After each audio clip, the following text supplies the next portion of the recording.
The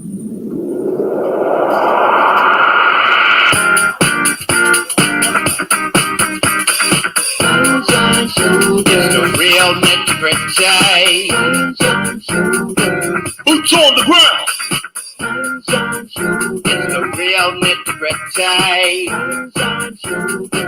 Boots on the ground. It's the real nitty-gritty. Boots on the ground. It's the real nitty-gritty. Boots on the ground.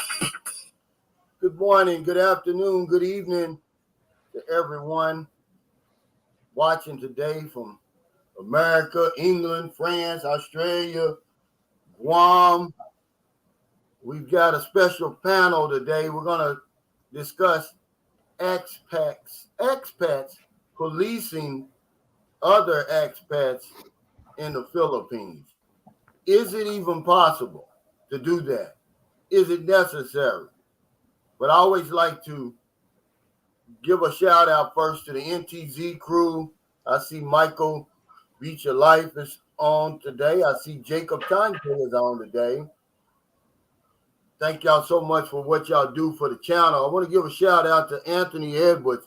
He wrote that groovy theme song, Fred, that we jam to every week. Also, I want to give a welcome to my panel. So far, Fred's the only one. What's up, Fred? Hey, Calvin, just hanging in there, just enjoying a Sunday, Sunday morning here. Yeah, I want to thank you for your invitation, man. I'll be headed that way. I'm waiting on my, I had to get an NBI clearance done, and then my exit clearance. I'll let you know, but you know, I arrive in the airport somewhere around 4:30. I didn't want to interrupt your tune-up or anything. Oh, no. Because, I get up kind of early anyway. So you flying on Philippine Airlines, what you're looking at, or United? Probably United. Okay. Yeah. Thanks, Sperling Edwards, for that super chat. He said, coffee's on me. Let's get this party started. Let's talk about that party last night. Man, Fred, I had a meet and greet swimming party, a birthday party for Maryland last night. And man, it started out tame. And then this guy stood up and started singing karaoke, man. And he turned the party out, man. The red horse kicked in and it got interesting. I mean, it really got interested, man. And even our 87-year-old wonder boy, Sydney, ended up getting chose last night, man. And I mean, he was hot. This woman was hot, man. I guess she's about 40 years old, but she's a fitness guru here, right? Mm-hmm. Oh, man, I put some live on my Facebook, man. She was dancing sexy with Sydney and up close with him. And, man, it got interesting, man, I tell you. Well, Sydney may never leave the Philippines. Well, that's for sure. I think he's going to empty his basket and focus on her, which is what I told him a couple of days ago. I said, man, you need to empty your basket of all this junk and go ahead and focus on one good woman. And, man, the universe really came to his rescue last night. He was dancing, and oh man, it was great. They got everybody, even the Lola got drunk. Yeah, she got drunk. But I want to start out by saying this, Fred. We don't need expat police in the Philippines, period. Now, guys, this isn't about haters today. This is about a group of people who have taken upon themselves, given themselves the job, a momentous job, by the way, Fred, of policing expats in the Philippines. Is that even possible? There's millions and millions of expats over here of all nationalities. But what they've decided to do is focus on a tiny group of YouTube vloggers over here. But what's next? Are they going to start recording people on Walking Street, turning them into immigration? Are they going to start taking pictures of us on Mango Square, posting them online? Let me show you some. Okay, people was asking me, are you sure that was immigration? They normally don't contact you through email. Well, they did, but this is the first letter I received the other day. This is the initial charge. But I'm going to show you these people what they're doing. And we got to put a stop to this. Now, they've got me on their website, Fred, like I'm like a most wanted poster. See, this is uncalled for, man, and it's I'm not going to tolerate it. But who's next going to be on here? Here's what they say. See, they made it up in the map. This is an old picture, by the way. I didn't even have 500 subscribers yet. Underneath it says, another scam brewing. Okay, this is on a website. They don't have a YouTube channel. They call themselves Expats Forum. Here they say, oh, Calvin is a 50-plus American who classifies himself as some sort of saint along the lines of Terrence Martin, a.k.a. a foreigner in the Philippines. He is allegedly building houses and helping the less fortunate. However, by his own admission, lives a very grand lifestyle on about $1,400 per month. He is continuously e-begging funds for his projects. Okay. And if anybody on his watching ever heard me e-beg or ask anybody for anything, stand up now. And to our knowledge, does not have a permit to do so. We also wonder how much of these so-called donations fund his chosen lifestyle. The current information is that he is still married to a Peni in the States. His visa is about to expire, so there could be some interesting developments with this e-beggar. But see, I'm not going to tolerate this, and neither should you.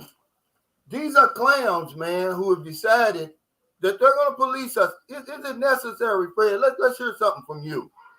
No, man, it's not necessary. You know, I look at these idiots as somebody who don't have a life. A lot of people are jealous because of what you're doing, okay? Because, you know, you're helping people. And if people want to donate, that's entirely up to you. I've never heard the whole time I've been, you know, watching your blog and the times I've appeared where you have asked anybody for 1 red cent. You know, everything you've been doing, Calvin, you've been doing out the kindness of your heart, and you digging in your own pockets for stuff, you know. And, you know, I like to think that I know you pretty well, although we haven't met in person, but just the interaction we had and everything else. I don't blame you for doing what you need to do. I mean, it gets to the point is enough when you start attacking people. What's going to happen next? They're going to start attacking people on your panel?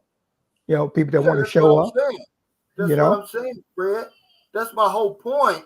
Who do they decide to go after? You know, they put me on their website, by the way, because what I'm going to do is I'm going to shine the same spotlight on them. Let's see if they can handle the scrutiny that they put us under, because they don't. Now, they put me on there like I'm one of the most dangerous guys in the Philippines, by the way, Fred. I don't even have a police record in America, okay?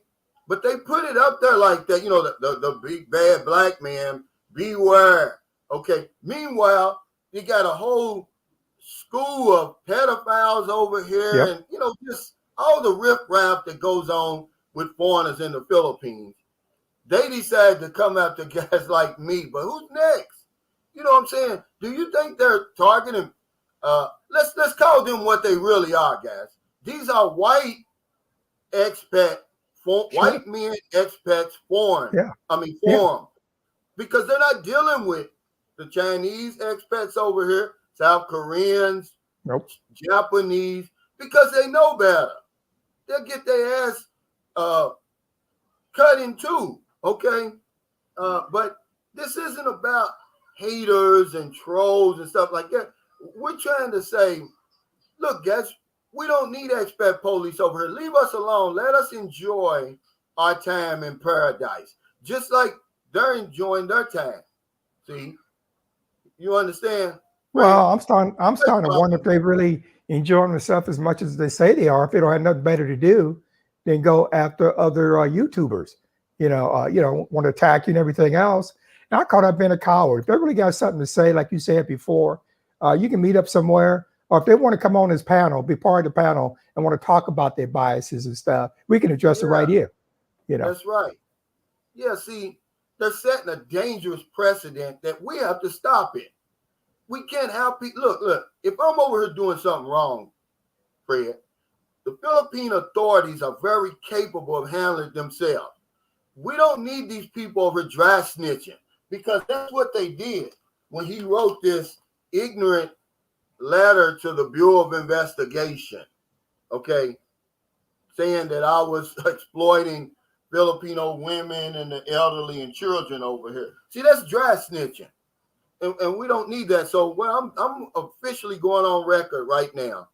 We're going to add Mark to the stream, and I'm offering a fig leaf. Hey, what's going on?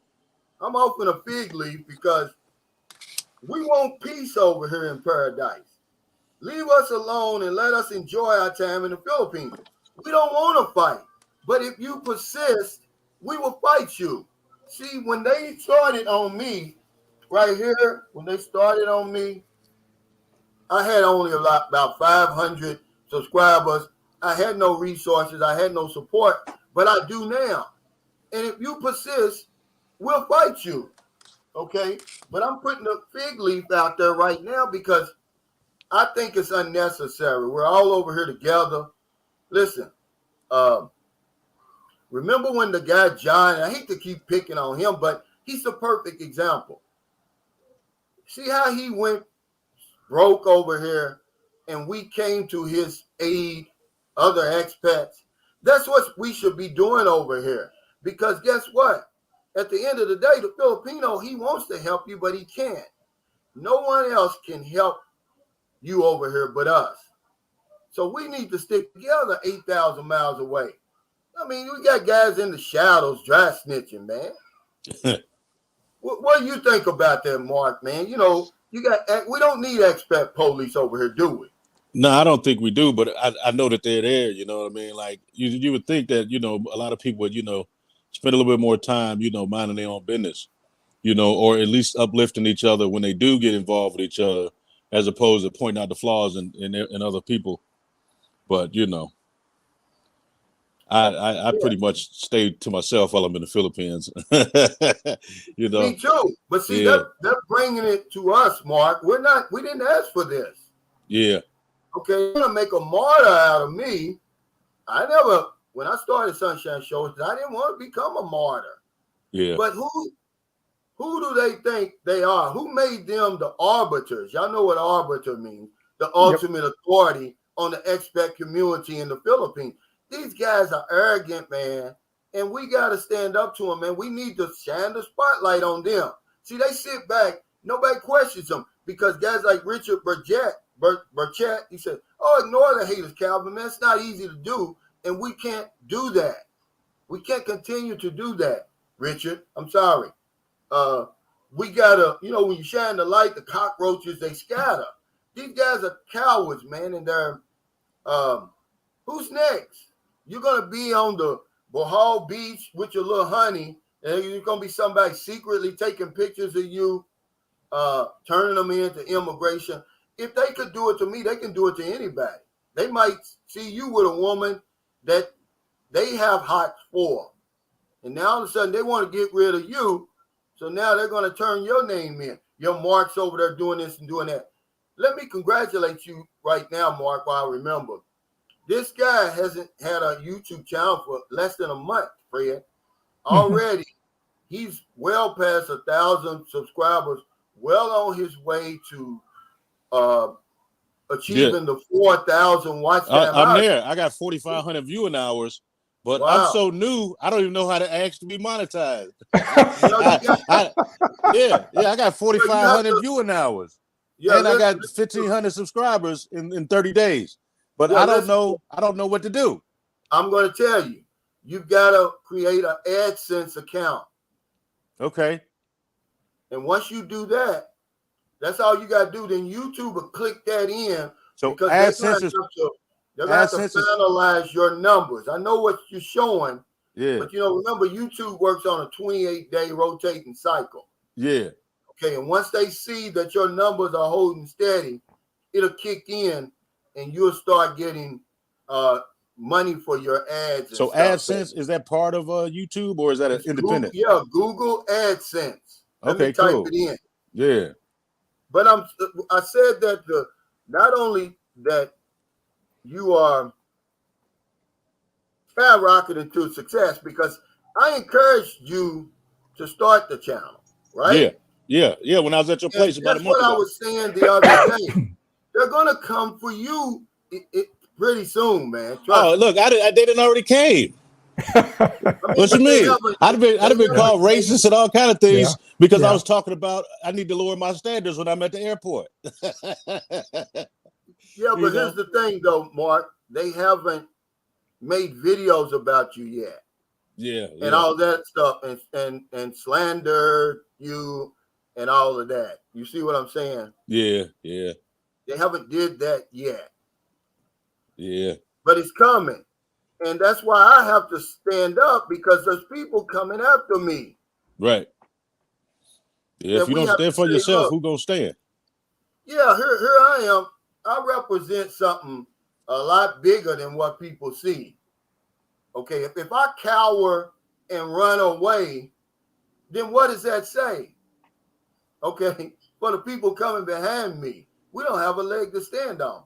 Okay, but I'm offering the fig leaf, Fred, today. You know, I'm saying I want peace over here. But if y'all want to persist, I'm gonna fight you, and that's a fact, man. Because I'm gonna tell you something. If they can come after me, they can come after anybody. I'm not going to tolerate this. This is on a website, guys. They got me looking like I'm the Philippines' most wanted. Oh, the big bad black topless. guy. Yeah, the big bad black guy. And meanwhile, pedophiles and all the other riffraff going on in the Philippines. These guys have decided, you know, that they're going to be the arbiters of our community. We don't need no expat police over here, man. Okay? But congratulations, brother. I really appreciate you, man. And I knew you had it in you. Your delivery, you had a lot to talk about. Yeah. I wanted to correct that brother who put that up there. Osiris is Osiris. Oh, okay. That's Osiris okay. transitioning. Yeah. Okay, yeah. But yeah, hey, I was shocked, brother. I didn't think that I would get the reception that I have gotten, you know.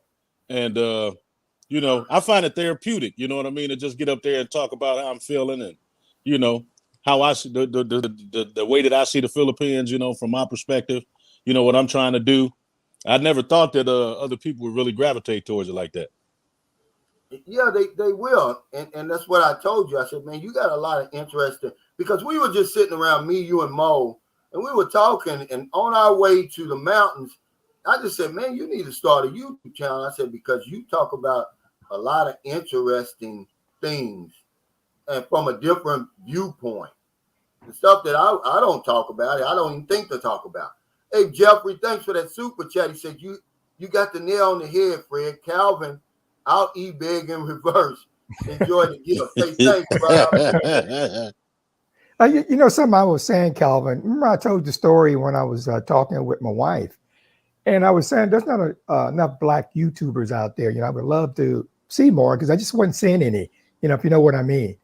And then she said, well, there's this one guy, Sunshine Shoulders, and you have to thank Lynn for turning me on to you, because if it wasn't for her, I would never know you existed. I'll be honest with you. And I've been a fan ever since. And Mark, I'm definitely going to have to check out your channel. Yeah, I appreciate that. Yes, and see, that's the point I'm trying to make, Fred.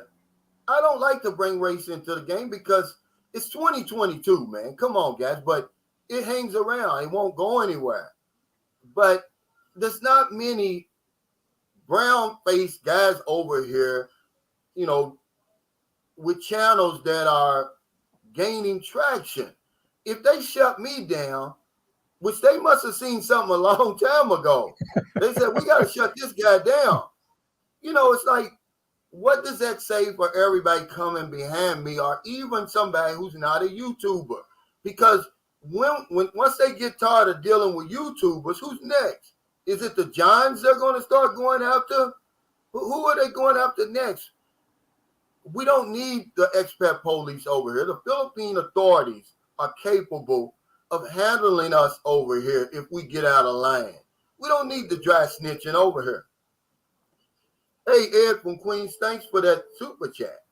He said there's a Filipino man with money who has a YouTube channel. He targets American expats. You are number one on his hit list. He brags that he is contacting authorities and wants you deported. Yeah, see, but who is he to make that decision? And I'm saying, why would you want to do that to your fellow man? I don't get it, guys. I don't. That's crazy. Somebody needs to help me understand what's going on here. Now, see, here it is. Calvin, there's someone impersonating you and asking for donations. They were also offering drugs and prostitution in your name. Yeah, of course they're going to do that.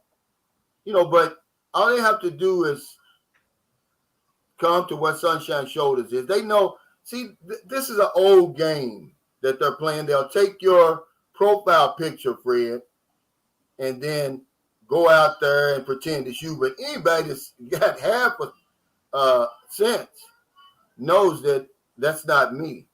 As a matter of fact, last night reaffirmed my great decision to stop drinking, man. That red horse kicked in, man, and I was like, Lord, I'm glad I stopped. May the 13th, Fred, I'm celebrating 24 years of sobriety, man. And I don't say that to brag. I just say that to say that anybody out here talking about offering drugs and prostitution, they know good and well that ain't me. And one more thing I want to say, I won't say his name, but one of the richest, most powerful men in the Philippines already has sent me a comment, said, I got your back. He says, this is his words. He says, if someone is harassing you, let me know. I'll take care of it. You tell them that you're Bakata na Jules. That means friend of Jules. Okay. He said, and you can use, he said, I'll give you access to my lawyers. See, they don't realize, man, that they're not just fighting me anymore. Okay. But we don't need that over here, guys. We need to stamp it out. I'm telling you, because they're coming for you next. They're coming for you next. I'm not going to tolerate it. I'm going to fight it every. Imagine if people were saying that about racism. Oh, don't ignore it. You know, where would we be right now, Fred? We wouldn't be anywhere. We'd be exactly where we started at. You know, I mean, it's a lot of things. Some things you can ignore, but a lot of things you can't ignore. You tried to ignore the haters and everything else, but now it's got personal, you know. And once it starts getting personal, you know, you're thinking about attacking families or, you know, threats and everything else, you know, you got to do something about it. You know, you can't continue to operate, you know, in this type of atmosphere, you know, and if the people would spend as much energy helping, you know, people instead of, you know, hating you, they'd be so much further ahead. I'll be honest with you. Absolutely. Hey, Bino, thanks for that super sticker.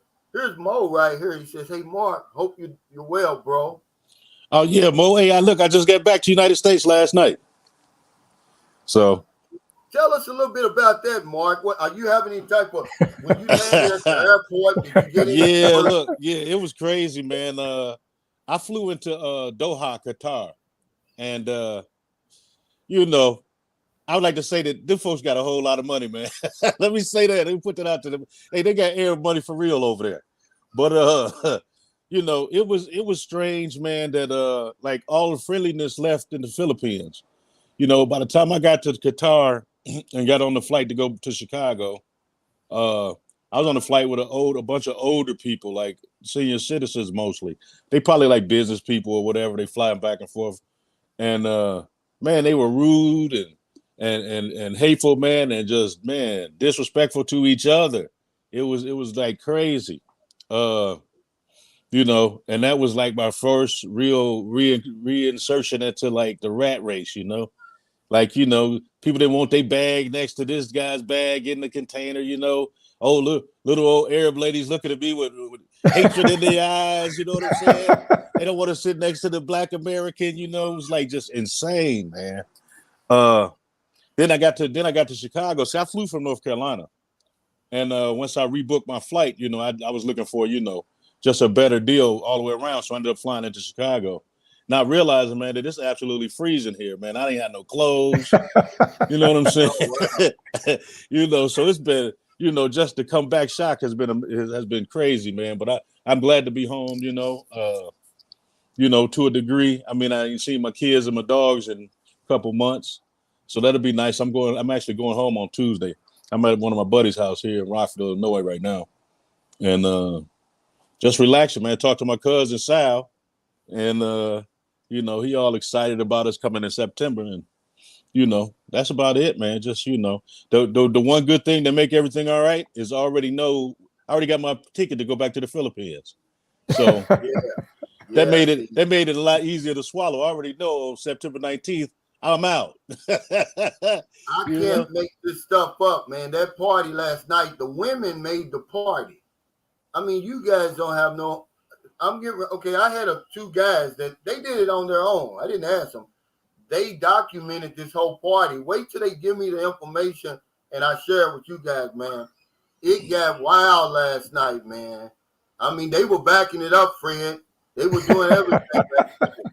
Once that red horse kicked in. And Sydney, he's got a permanent smile on his face now.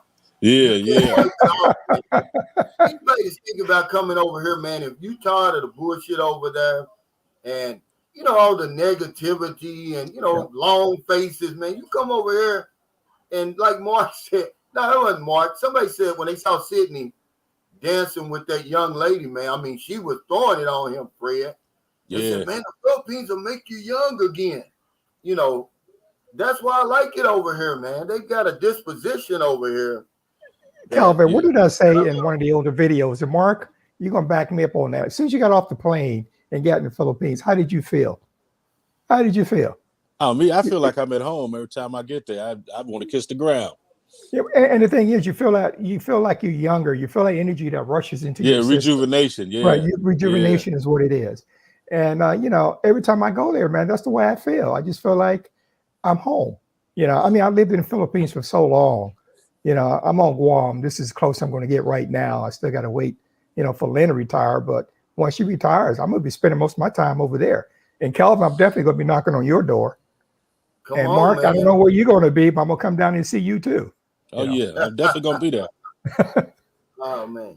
Victor Alexander said, I would love to see video of your party last night. Yeah, I'm gonna put something together, man, because it got interesting, man. I mean, once that, it was all, you know, calm and serene, and everybody was conservative at first, right? Because we paid first. Then next thing you know, it's like somebody clicked on a light switch, Fred, and it went. It was 1999. The red horses started running free. Oh man! I seen that video clip. They bought some Johnny Walker Black Label. Then they bought a big bottle of Chivas Regal. And you know, Filipinos aren't used to drinking that, man. The Lola was crazy, man. I thought she was gonna lose her damn man last night. They definitely know how to party. I can tell you that. Yeah. Here's Leica. Good to see you. Says, hello to whoever reported me. They forgot that even the Philippines, we have a powerful union. Nice try. Forge you. Yeah. But see, they'll do that kind of stuff. David Craycraft. Craycraft said, keep your eye on the Philippine Annex channel. They're trying to go after Paul now because of him helping John. Just saying. Well, we don't need that, guys. We don't need expat police in the Philippines. No. Period. End of story, okay? Here's the winner, hon. Get that money out of there. That's her. Come on in. Is that thing? Hold on. Here. Mark, when do you think about moving back for good? I would like to do it in September, but I don't think that's a realistic goal for me. But I am going to start building there. Hopefully within the next 18 months, I'll be able to make the full transition. But I'm Pearl. hoping. I got a daughter that's she's a sophomore in college. I want her to be a little bit further along and well settled in before I make that final journey. But I'm thinking I got an 18-month plan to finalize everything. Yeah, let me read this. Thanks, the truth. This is where I am right now. Thanks for the super chat. He said, when they go too far, now we have to take them to task or they will never go away. Band together and stomp out the trolls, match apples to apples. See, that's what I'm saying. Let's shine the spotlight on them, that same spotlight that they put on us. See if they can handle it. They can't, man. These are hypocrites, people who do this. You see the politicians over in America, the ones that's always anti-gay and anti-drugs. They're the ones using the most drugs, the ones that's out there, with all that inappropriate behavior. It's the same over here. They're hiding something. That's why they want to focus the attention on a select few of individuals over here. But eventually, it's going to get old and they got to find new targets. We got to stamp these people out now, guys. I promise you, they're coming for you eventually. We can't have this over here, man. This isn't what the Philippines is all about. And by the way, I don't see I don't see Australians going through this. I don't see Europeans going through this. Only, these Americans and Canadians with this bullshit, man. So right now you under personal attack from other YouTubers or just expats in general? Hey, how you doing? You're welcome. Thank you. No. Okay. This is just a long line of people coming after me, Mark, but these are the ones who sent in some bogus charges against me to the Bureau of Immigration. See, that's going too far. Oh, guys. see, I'm asleep. I don't know what the hell going on. Listen, this is on their website. They got a most wanted picture of me, like I'm one of the most dangerous guys in the Philippines. Oh, wow. We can't tolerate this. If they were doing you, Mark, I'd ban with you, because who the hell are them to do this, man? Right. Oh, I understand what you're saying. Who the fuck are they? But this is us. We're Americans, Canadians over here. We're arrogant. We think that we can come all the way over here in the Philippines and enforce our bullshit. Like we're the arbiters of the expat community. Meanwhile, you got Chinese over here, South Koreans, Japanese. They're not dealing with. They don't have nothing to deal with. Okay? But that's what the topic is, Eugene.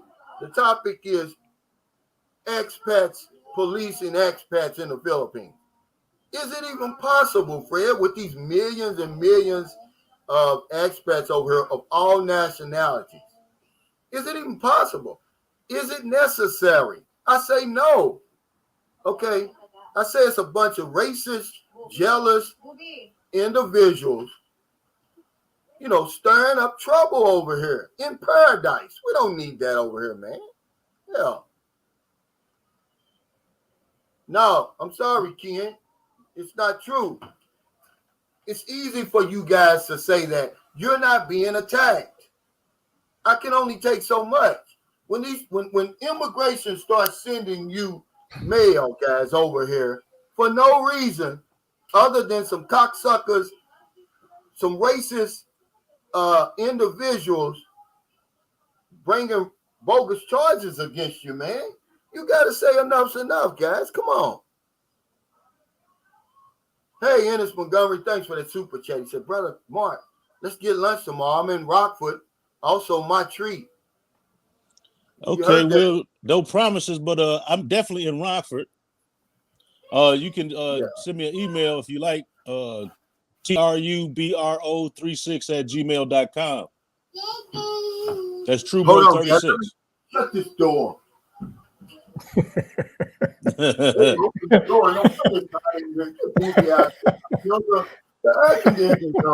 It's not working. Hey, I see the stars there. How can we help you? We need to put these guys, shine the spotlight on this expats forum. Who are you guys? Who gave y'all authority to come over here and start meddling in the lives of other expats? We don't need you to do that. It's Expats Forum. They got a website. You know, it's a bunch of guys, arrogant white men. It's what they are. Let's call them out, guys. Sure. It's not Expats Forum. It's white men Expats Forum. Because they're not dealing with Chinese and South Koreans and whole millions of other expats over here. They're not going to do that. They're not going to do that. Nope. You know, it's a damn shame, man, because they're going to come after you next. I'm telling you now. I already see it. They're going to get tired of dealing with YouTubers.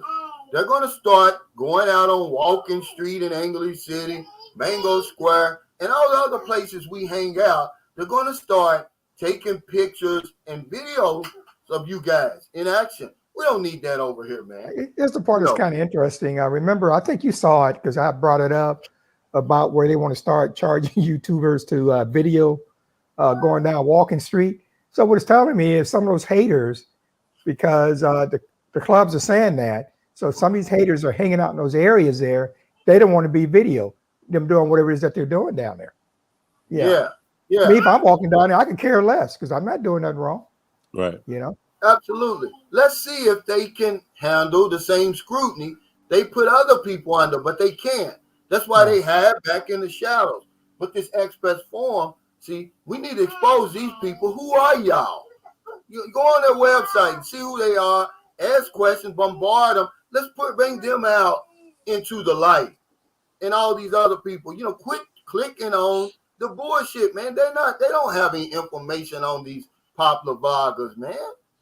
Yeah, this is the first I've heard of the Expat Forum. I didn't even know that they had people going around doing that kind of madness. Yeah, man. You know, they've gotten to the point where they've assigned themselves the momentous job, guys.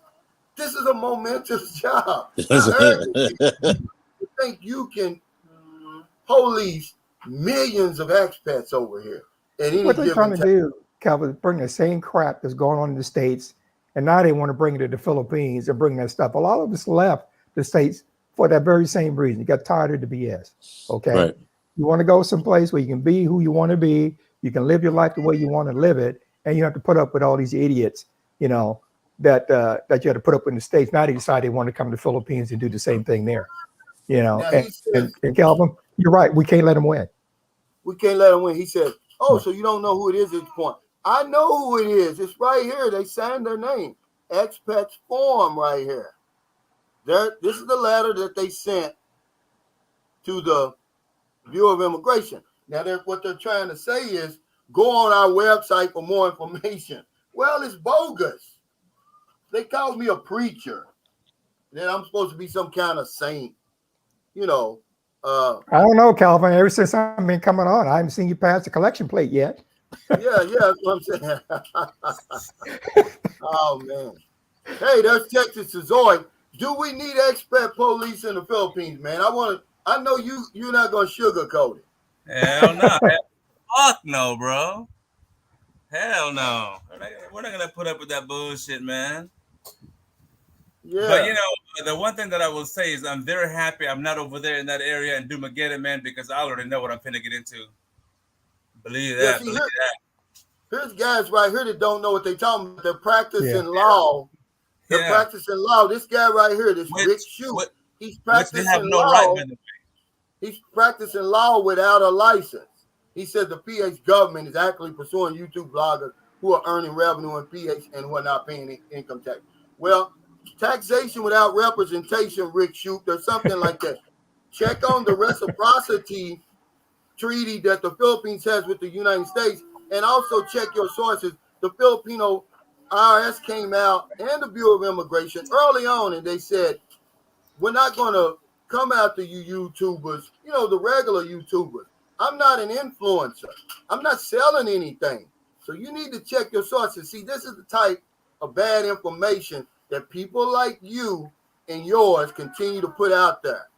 If they come to me and say, hey, pay taxes, okay, well, give me a permanent residence then. I just got a YouTube channel. I'm not doing anything anybody else is doing. Nobody else is doing. There'll be a lot of people, by the way. What what I don't understand is how these people will come up with such bullshit when all you ever see, even the things that, even the boxes you receive, bro, you even give it to the people around you, man. You know, you're sharing everything you got. Even the fucking boxes you receive from people, I always hear you and see you. Hey, let's give this to so and so. They have no slippers. Let's give this to that and that because they have none of this. Come on, people. Yeah, yeah. See, For real. we gotta fight back, man. He says you don't have to pay income taxes in 2 countries. I paid my taxes this year to the United States, but I'm not a lawyer. I'm not gonna get on here practicing Philippine law, and I'm not licensed as a Filipino lawyer, Fred. But that's what we're arrogant, man. Americans and Europeans were so damn arrogant. We think we can just throw out any information. But this is the way this is why it's successful. On my last live stream, I told you that 57% of Americans never pick up another book once they leave high school. This is why all this fake news and all this stuff gets into our society, gets in our heads, because we don't read for ourselves. We don't research for ourselves. Okay? All we do is sit back and listen to crap like Rick Shoup said. Don't you know, you big dummy, that the Bureau of Immigration, the IRS, they know where I am. They gotta be looking for me, Fred. They know where I am. The one thing, bullshit, man. The one thing, Calvin, I want to say is this, okay? People may not agree with everything you do, but I cannot believe they don't give you the credit, right, for how articulate you are and how much information you have in your brain. But you have a lot of arsenal in your education and everything with all your research and what you put forth, man. So maybe you are shining a lot brighter than they are, bro. So you're under attack, yeah. That's why I gotta stand up. Those are what I call them alpha shitbags, bro. I've got to stand up though because of guys like Mark who are falling behind me. What kind of example am I set? It doesn't make no sense, man. They're coming for him. They're gonna come for you, Mark, because your channel is going to gain the kind of traction that Mans has. Once I'm surprised. Look, they start coming after me when I had 500 subscribers. Yeah, you've gotten a little break right now. See, you've got 1,500 subscribers. They still haven't come after you. Pretty soon, they're gonna have a video that you're over here. But technically, I'm not over there though. I'm in the United States. I'm not living in the Philippines yet. No. But I understand what you're saying. It's just a matter of time. I've received some pretty strange comments in my comments about I shouldn't want to be moving to the Asian world, that they don't particularly like black people, that I should be focused on the black world and those type of things. I just take all that with a grain of salt. You know what I'm saying? Retarded people, man. That's retarded shit. I know that the things are gonna increase, and even now, like I really don't have. I can't really say anything either way because I'm not even abreast of the rules as far as making money in the Philippines and all those things. I don't know nothing about none of that stuff, man. I don't. Hey, hey, look. They'll try to convince you that they do. They don't know now that I believe.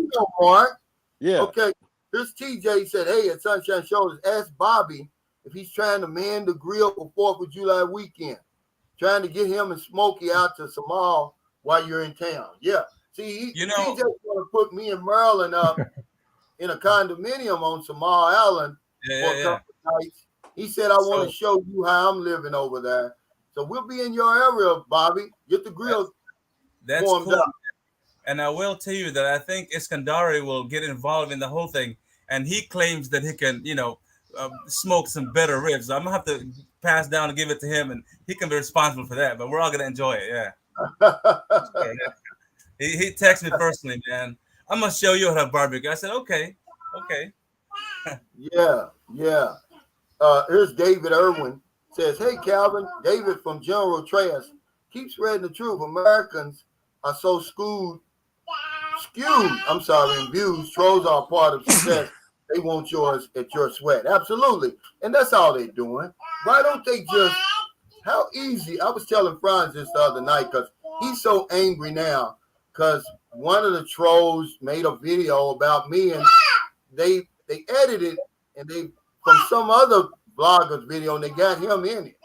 And I said, it's easy to make videos about other people. It's hard to make videos on yourself in the Philippines. So that's all they're doing. They're trying to earn views and money off my back. It's a compliment to me, but I want to put it out here, guys, because it's going too far. If they can do that to me, they can do it to you. You didn't come over here for that. You didn't come over here for that. Pretty soon, you watch what I tell you. You're going to be somewhere in your hotel, and you're going to get a knock on the door. Oh, we got a notice that the girl you're with is not 18.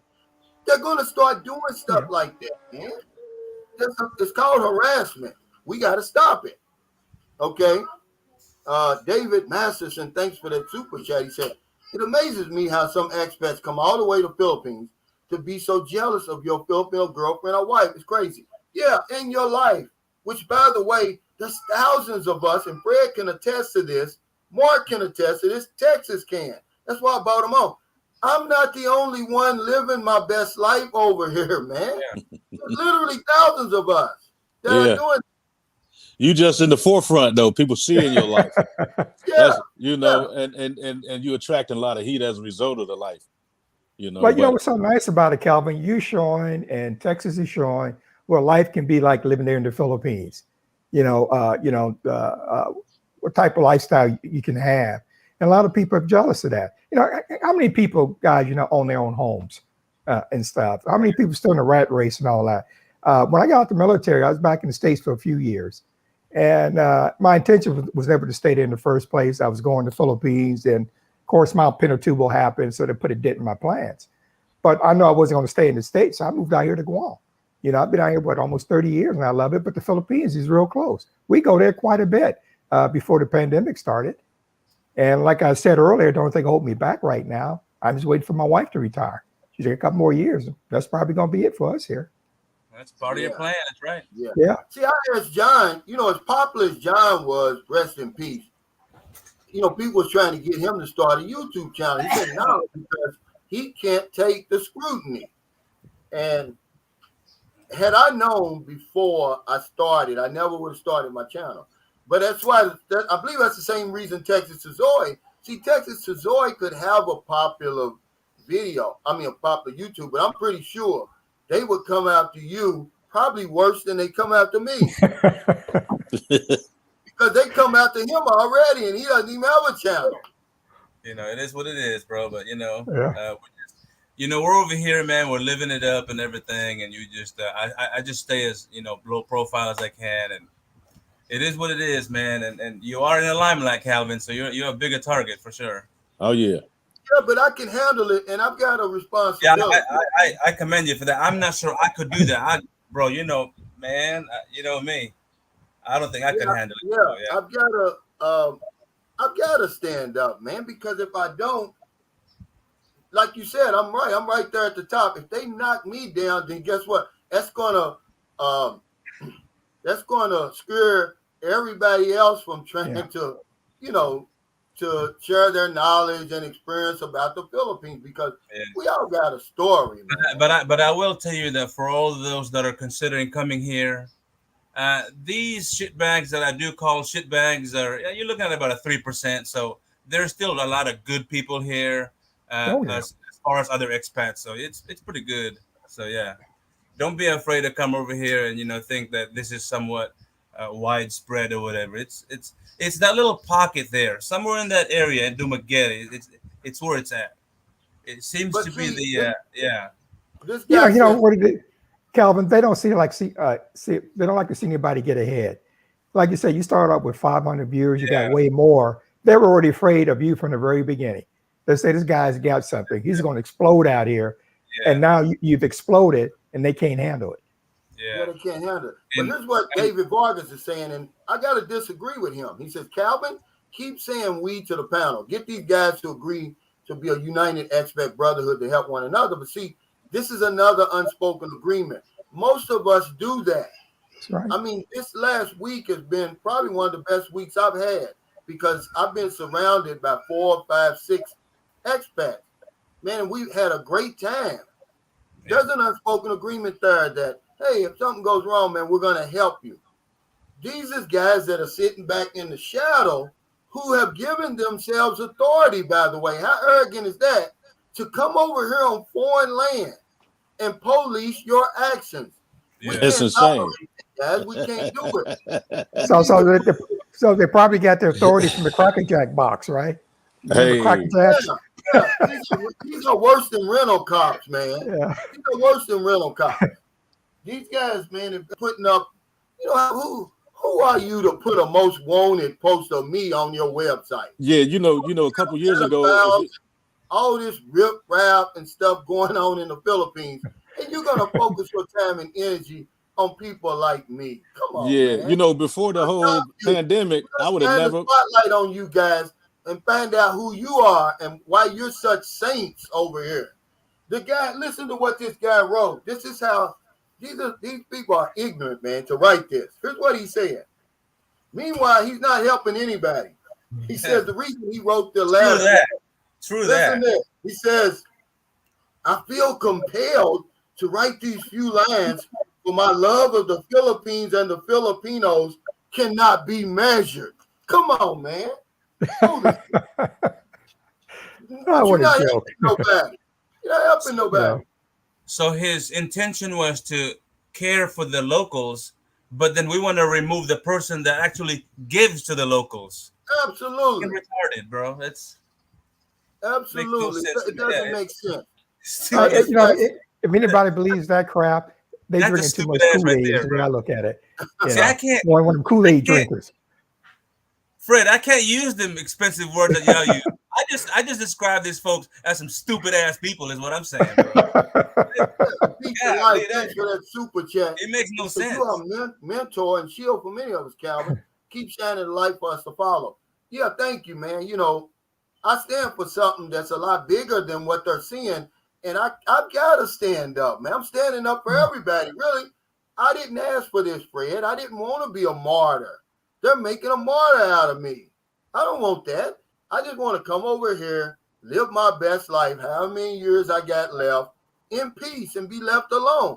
They brought the fight to me. Not just me, but others. And you're next. Who's next? If they're so arrogant that they can think that they can assign themselves the momentous job of policing the expat community in the Philippines, what else is these crazy ass fools thinking? I got to shake my Mark. You had something you was going to say. Oh yeah, I was going to say that 2 years ago, if somebody would have told me that these things are happening in the Philippines pre-pandemic, I wouldn't have believed it. But there's been a big change in the world over the last couple of years, where not just in the Philippines, just people all over the world believe that they could self-police each other. They could enforce mask mandates and all these other regulations that these so-called government officials are putting out on the people. And so people got a boldness, to encounter other people about the things that they're doing that I've never seen nothing like it. I'm from Chicago, Humboldt Park, and you mind your own business where I'm from. You know what I mean? But just for you, Calvin, just as just brother to brother, I would say just use this friction to sharpen your sword. That this is a good opportunity for you to be the most beacon and uprightness that you can be in the face of all this adversity. You know what I mean? Because the time is going to tell it. People can say anything they want about anybody, but time is going to tell everything. Well, I've already done that, Mark. I'm not saying that you haven't, but listen, iron sharp as iron, bro. I've already done that. 2 years. I mean, if you can look, I not only have a YouTube channel, but I have a Facebook, and it's all transparent. I mean, I've said it 1,000 times. These guys are going to do for me what I can't do for myself. They only motivate me to be better. That's it. To be bigger, to be better, man. And they're going to push me on to success that I never even asked for. Right. Use their ass as a stepping stone. You feel me? That's all. That's how I see it. It's already the show today It's really not about haters, guys, but we've kind of gotten into that. It's about expats policing expats in the Philippines. Is it even possible? Is it even necessary? What? The Philippine authorities are very capable of handling fools over here, expats who go astray. Okay, we don't need somebody over here dry snitching, and that's what they're doing. They're dry snitching, man. They're sitting behind a computer sending stuff to immigration on people that's bogus. So it sends a red flag to immigration. Immigration starts looking into you, whether or not it's real or not. And if you're hiding something, they're gonna find it. That's what these guys is doing. You know, they're throwing darts in the night. Eventually, they're gonna hit some innocent guy over here who's not really doing anything, Fred. Okay, but they're gonna send that red flag to immigration. They're gonna be like, oh, okay, this guy. You know, they're gonna look further into your background when they shouldn't already, man. That's all I'm saying.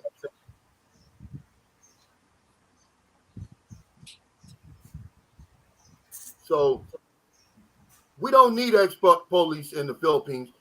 End of story. Period. Let us live our best lives over here. Okay. Let us enjoy the time that we've got left in the world, man. You know, it's not like we're over here screwing babies and children and pedophilia and all that, selling drugs. We're not doing any of that, guys. Imagine that.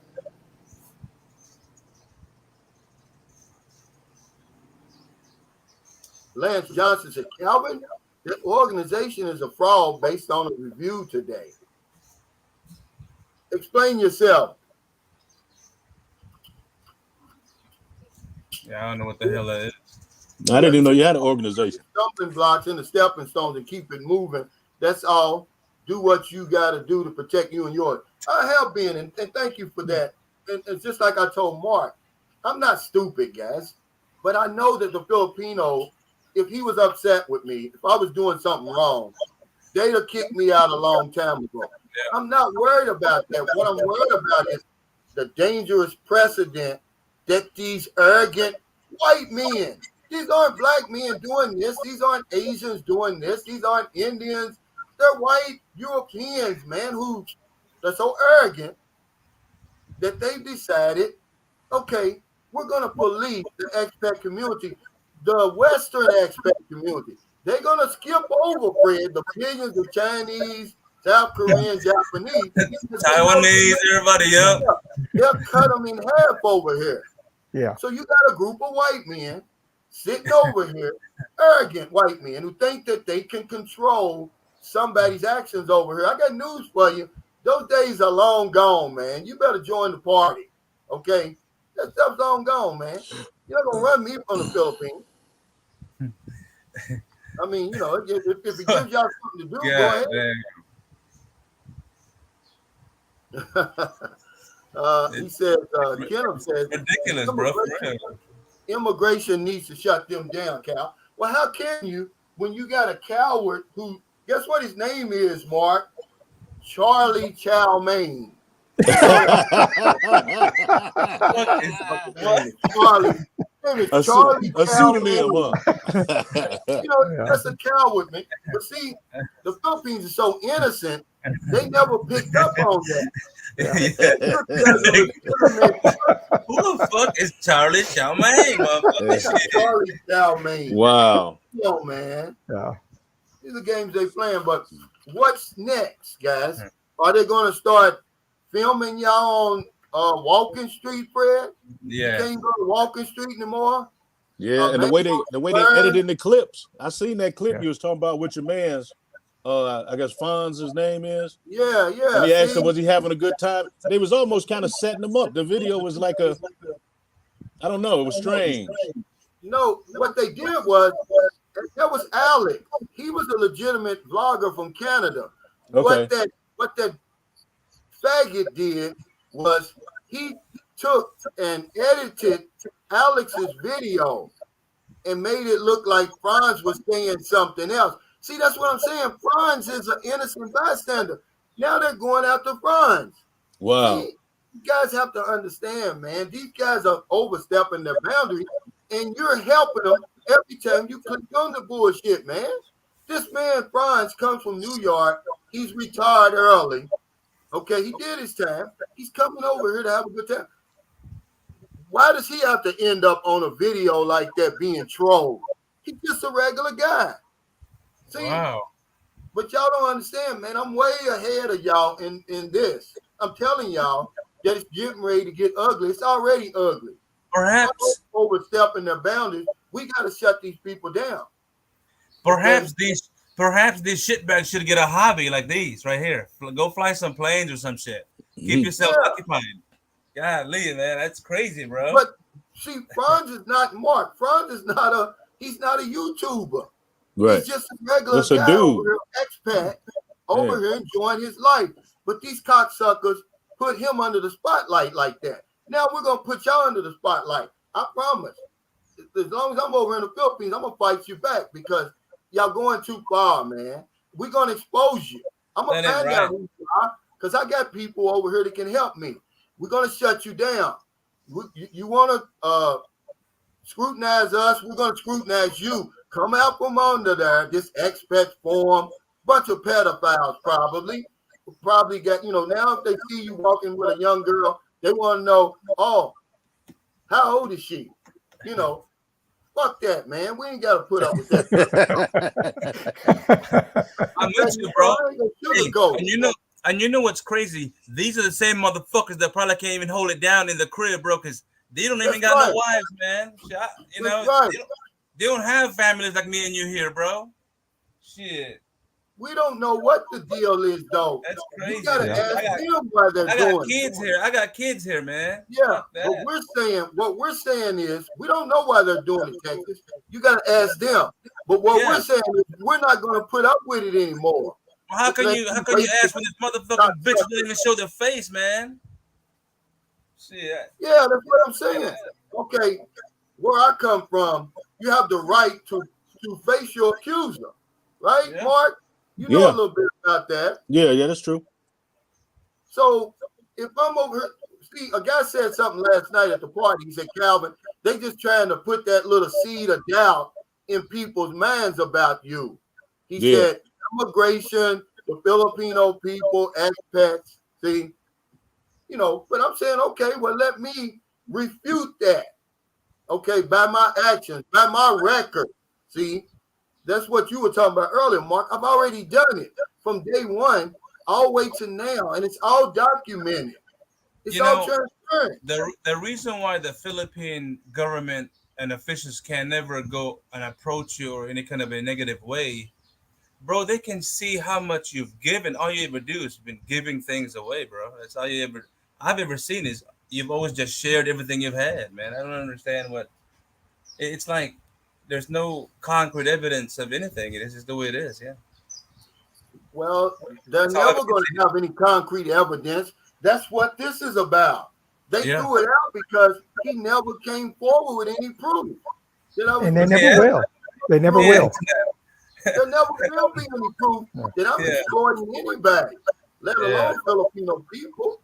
As good as they've been to me, come on, man. But like I said, they need to change their name to the White Man Expat Forum because they're only dealing with Western expats. They're not dealing with them Chinese because the Chinese don't play that. Koreans and Chinese look at them like, what the hell? Yeah, let them. About the first video, the next video you see of them trolling South Koreans, Japanese, and Chinese will be the first one, Fred. They know who to deal with, man. Probably the last video. You're right, Texas. First and last, bro. Paul the third says, Cal, you went to the Philippines to get away from Karens and look like Karens are showing up in the Philippines. No, these are Kens. They're not Karens, they're Kens. Kens.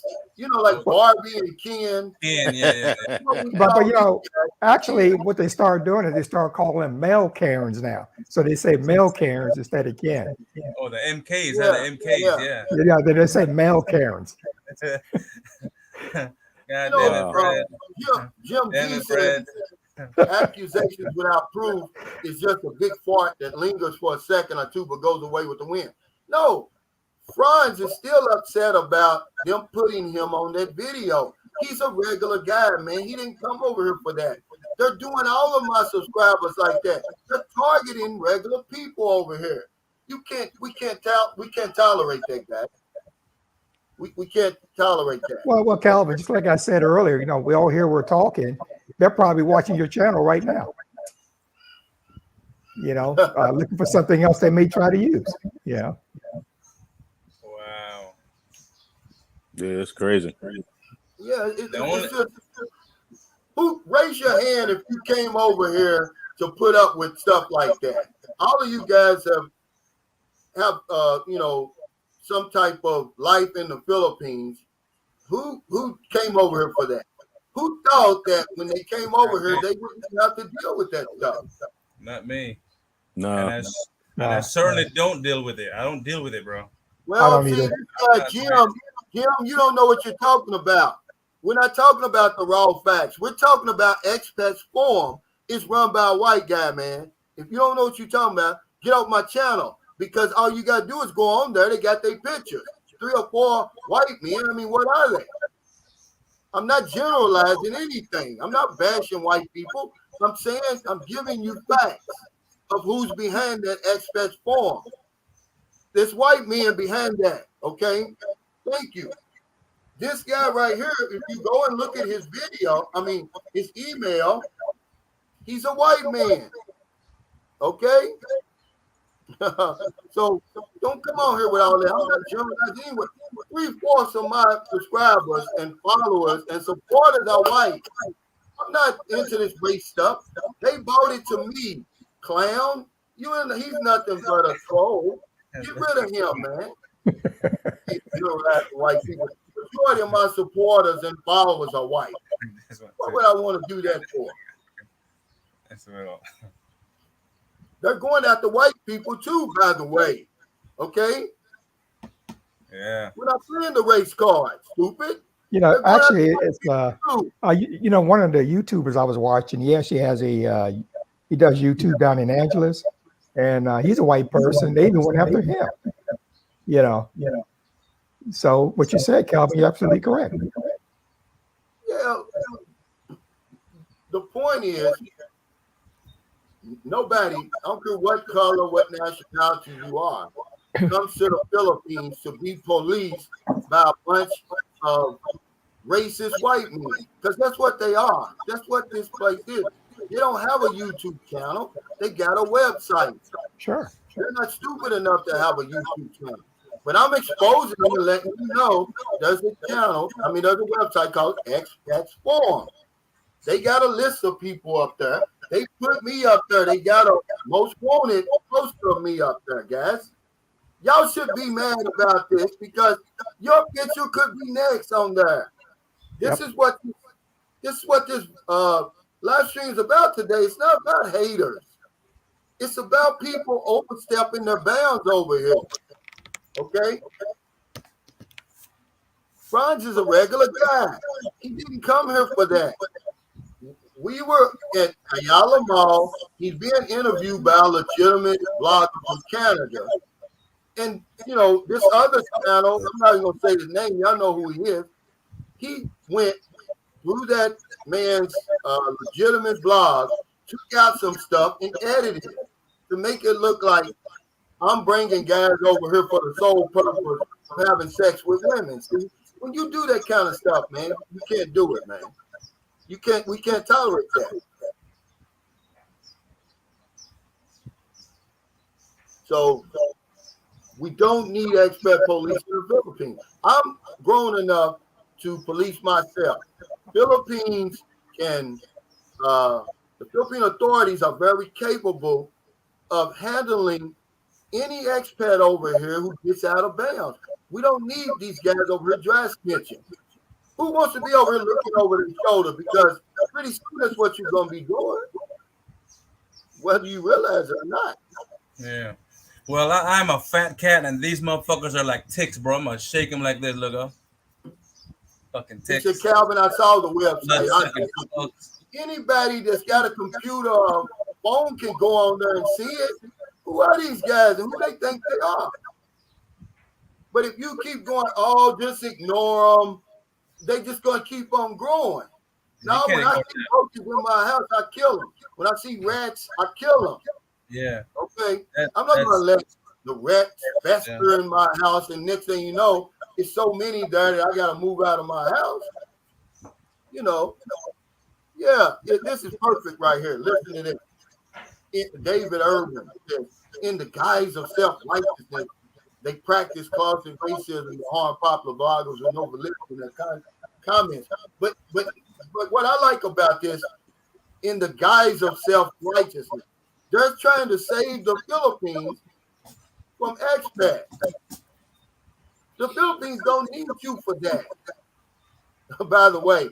But they're so arrogant that they say, okay, we're just going to come over here. We're going to take it upon ourselves, okay, to enforce whatever self-righteous bullshit that they got. Okay. Moochie T, what's Moochie T said? Hey, sorry, Calvin. Why do they say you are wanted for? Just join the chat.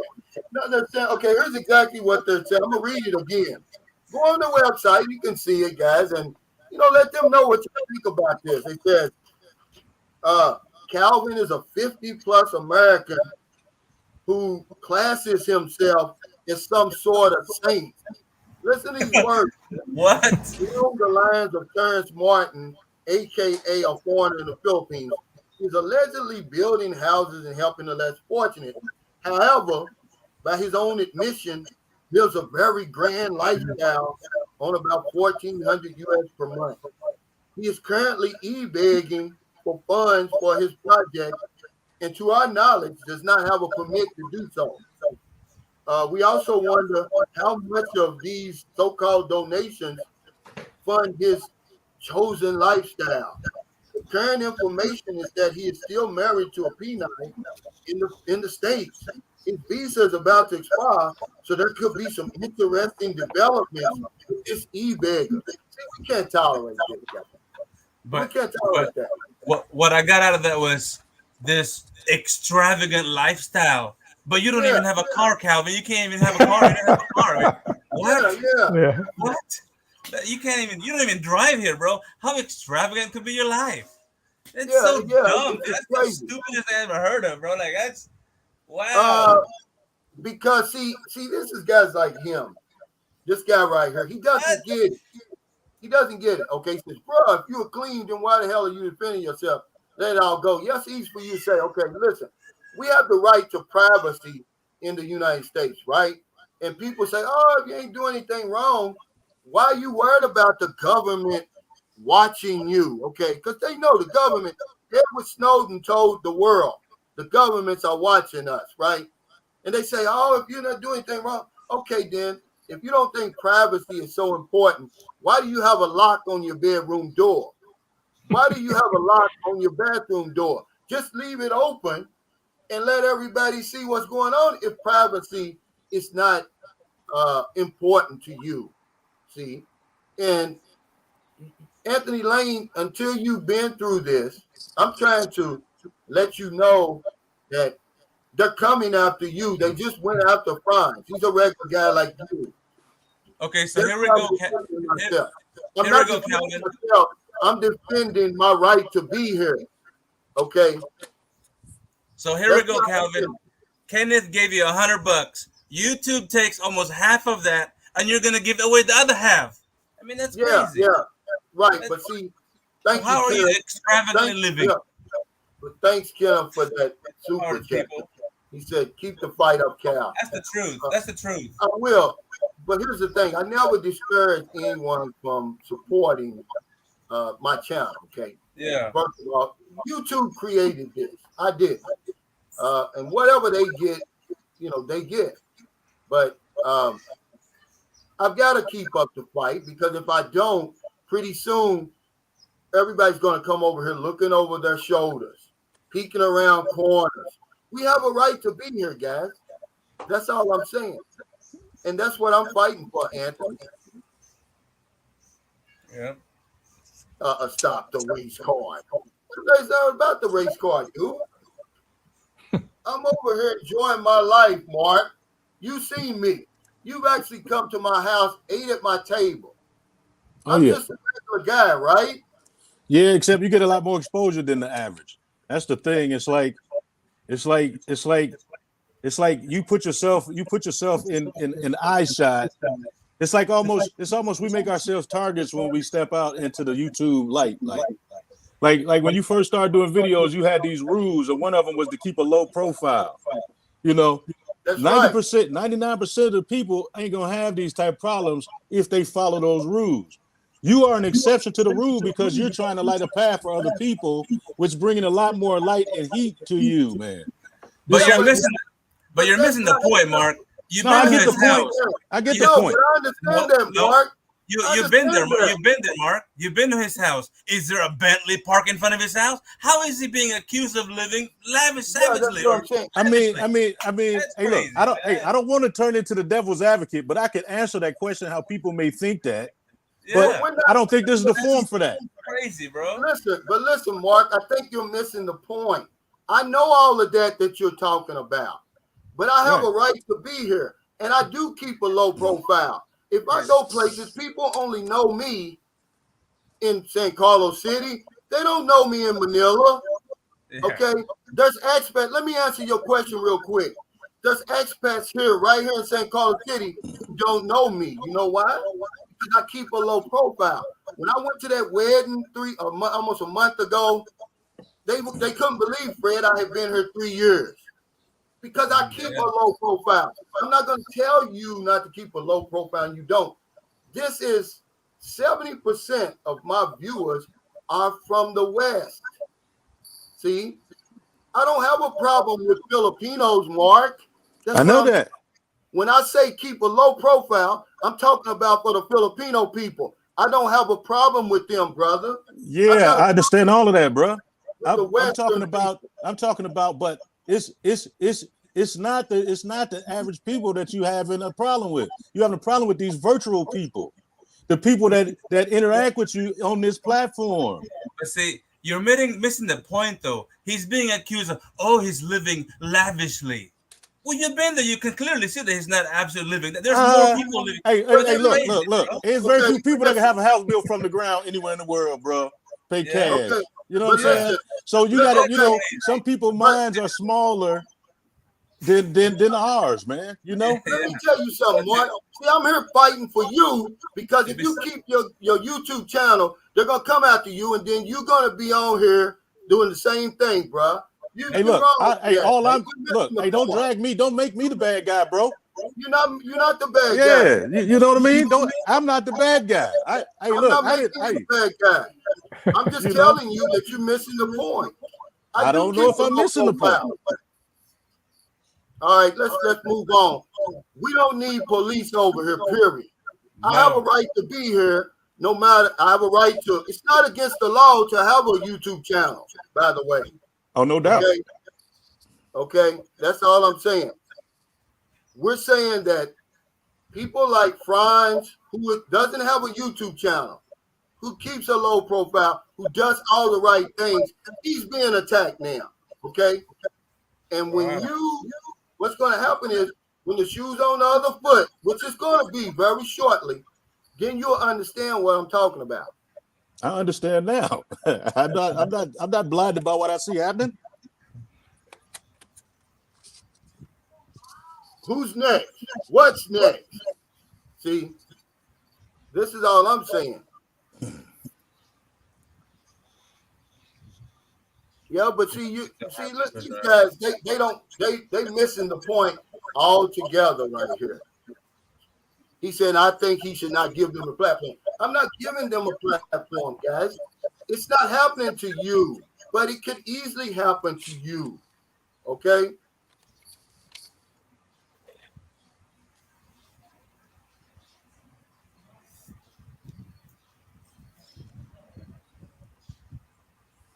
So what's our solution? The solution is to put them under the same spotlight, to quit sitting back, letting these people attack you, and we don't do anything about it. Oh, just ignore them. It's part of it comes along with the game plan. No, it don't. It don't. Yeah, Iskandari TV said not giving them platform. This is expose who they are so everyone knows it. That's exactly right. But when you got guys sitting here 8,000 miles away who have no idea what's going on over here, they'll say that. What if we said back in the 60s, oh, let's just ignore racism, it'll go away, or whatever it is, you know. How far do you think we'd be come by now, Fred? Not far at all. Yeah. We've made this live stream about haters. It's not about haters, guys.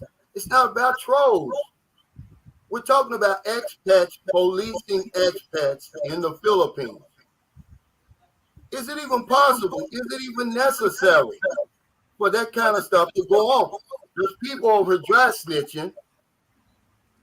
Should we tolerate that? Hell no. I wouldn't.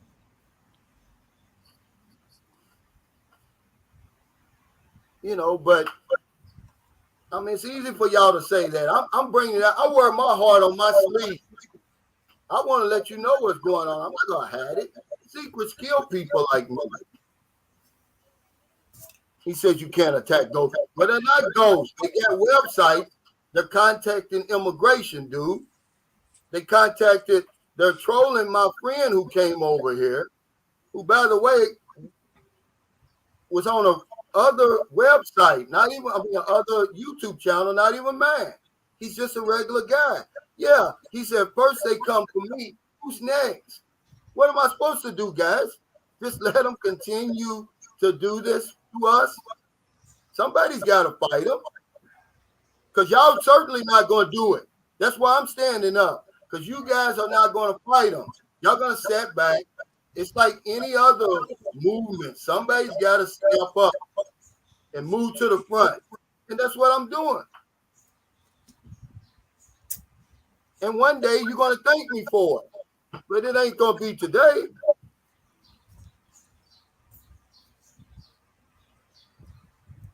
Here it is. He asked me, he said,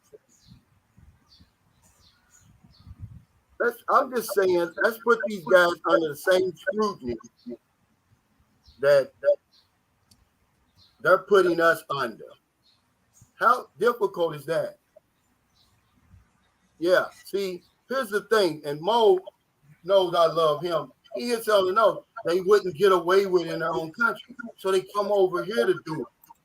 We have a right to be here, guys. Okay? We have a right to be here, by the way.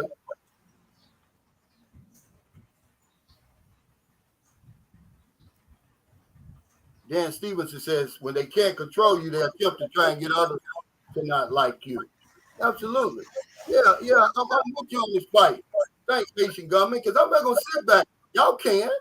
I'm trying to make life better for y'all when you get over here. That's why I started my channel. Nobody else going to give you the nitty-gritty. This is the nitty-gritty, guys. It's getting to the point where you're not going to be able to walk on Walking Street in English City. They're going to be taking films of you. They already are. Turn them into immigration. When you're in Mango Square, taking pictures of you. Well, who's this girl he's with?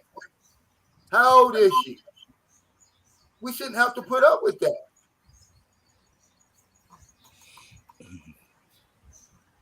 He said, what's for lunch? Man, we got so many leftovers in there from last night. Let's move on. Let's talk about the party last night. Because yeah. I heard they were backing it up. That's what I heard. That's what I got at the party. They were backing it up. It's going to be, just a subject. This is going to be like the Roe versus, like the abortion argument, the what's the other argument? The COVID, the vaccine argument. you know, that's what this is turning into, and we don't want that.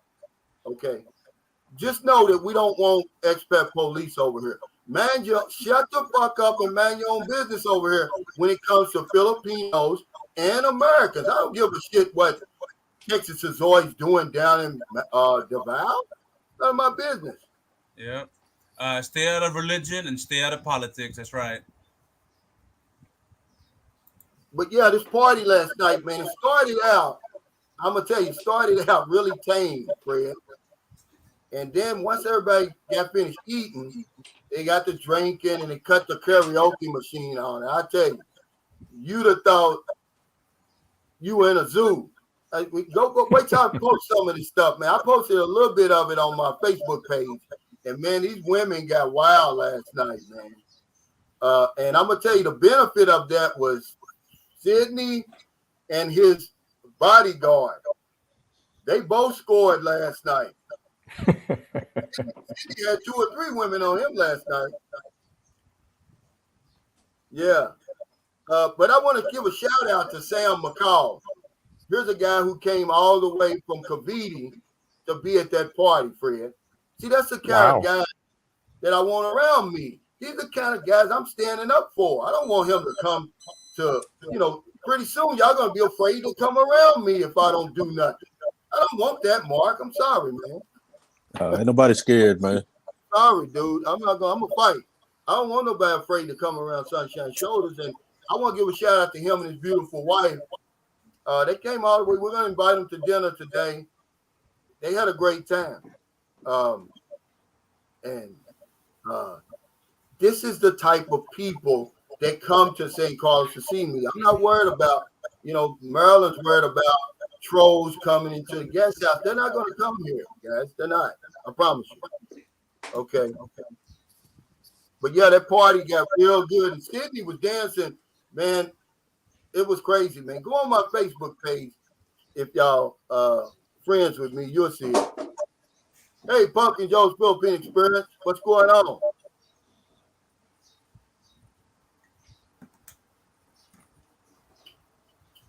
It's good opportunity. Said, just get a lawyer, bro. Let them take care of that domain name. Can be blocked here. Yeah, I've got one of the most powerful men in the Philippines behind me now. He already contacted me, and that's all I'm saying, guys. He said, let him know if somebody's harassing me. He'll take care of it. And when he says he'll take care of it, he will. All right? That's why I can get on here and tell you I'm standing up to these clowns. When you got people like him behind you, I've got access to his lawyer. We're going to put a stop to it. Ed from Queens, thanks for the super chat. He said, I never heard of Kevin Samuels until you mentioned his passing. I'm now being watching him. Very sad, untimely death. I wasn't a follower of his, but I respected his content. I respected his rise from literally obscurity to this social media superstar. I mean, he had, you talking about, the haters I got is nothing compared to him, but at least he was in America. He had a leg to stand on. I don't have a leg to stand on over here. But yeah, he ended up with millions of subscribers. He ended up dying. They're saying it's a heart attack. Hey, Brasileiro Shelton, thanks for the super chase. I think Mark was saying that you being on YouTube violates that keeping a low profile rule. But you being on YouTube taught us what and what not to do, and your YouTube exposed that. We thank you. But no, Mark was wrong. He was wrong about that. I'm talking about keeping a low profile with the Filipino people. Okay, I can't keep a low profile on YouTube. Filipinos don't watch my YouTube channel, Brasileiro Shelton. Let me remind you of that. 95% of my viewers are men. 70% are from America. Then the rest are from the other UK, Canada, French. Like 95% of my viewers are from the West. Filipinos don't watch my channel. If I step foot in Manila right now, would nobody know who I was? Even in Dumaguete, even in Bacolod City, only place they know who I am is in St. Carlos City because I help so many people here. So no, he was wrong about that. I keep a very low profile. I went to a wedding a month ago. There was over 30 expats there. None of them knew me. That's how low of a profile. I do everything during the daytime. At night, you can ask my girlfriend. I'm in the house at 6:30. I don't know how much low of a profile you can get. Okay. When I talk about low profile, I mean don't wear the gold jewelry, the gold watch, the fancy motorcycle and car. Okay, flashing money. Don't miss my point, guys. Come on. Guarantee you that it'll work for you over here like it's worked for me.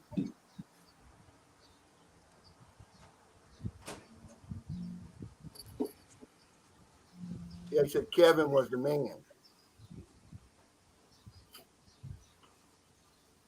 Yeah, Sydney had a great time last night, and I'm glad. See, that's why my channel's so important. He's here in the Philippines enjoying the best years of his life because of me, guys. I can't just step back now and say, oh, and let these guys win. Don't you know this man spent 95% of his time in his house? He started watching my channel at 87, by the way. Got on a plane and come to the Philippines because of me. Now he's having the time of his life, doing things he hasn't done in decades, man. I can't just say, oh, ain't no big deal. Yeah, it's a big deal, guys. You know, guys, have to be honest, when we talk about a lot of these YouTube channels, I really don't watch a lot of the channels. I got other stuff I need to do. I'm kind of selecting what I look at because I'm not going to spend my whole day watching a whole bunch of YouTubers on stuff I really don't like. I choose to pick what I want to watch and what I don't want to watch. You know, and the way I found you, Calvin, I told you earlier, my wife, word of mouth. That's how a lot of people are finding you, you know, back in the West. Word of mouth. I pass your channel on to people that I know, especially folks who've never been to the Philippines before. And the way you describe that party, they probably can't wait to get there. Yeah. Yeah, see, it's an unspoken agreement with normal expats over here. I had there was at least, I'm going to say 12 expats at the party last night. They weren't all black. I'm going to say half were black, half were white. From Canada, America, Australia. Okay. That's the unspoken agreement. Most of us get along. But there's a silent minority in the background causing trouble. Yeah. They do bring that mess here. Yeah. We're capable of policing ourselves. Yeah. See? No, I'm not skipping over your contents, man. You know, don't take it personal. Yeah, it's a lot to read, anyways. Yeah, it's a lot to read. Yeah. But they have to put themselves in my shoes. See, Mark will be having live streams. He can have live streams now. Yeah, I had one last week. You'll see what it's like once people start gravitating towards the channel. You got 300 people watching. You got 1,000 comments over here. You can't get everyone. You but know, the very first vlog I've ever watched here was when you posted that about a year ago about the $3,000 budget here, and we blew it out the water. And it's very true that you can live here for a lot less than that. And before that, I had no idea what YouTube Philippine Infos was about. Yeah, and I was already living here at the time for 2 years. It was just I self-explored and yeah. So Texas actually looking at Kelvin's channel actually help you when you decide you want to. Yeah, because then it expanded my information of where to go and what was what. But at the same time, what I'm saying is that what I have monitored since then is nothing but uplifting the locals. This is all I've ever seen that he does. And I've never been to San Carlos. I can't speak for the place. I can only see what he does on his videos. And all I ever see the man do is give away, help. That's all I've ever seen is give away help. Yeah.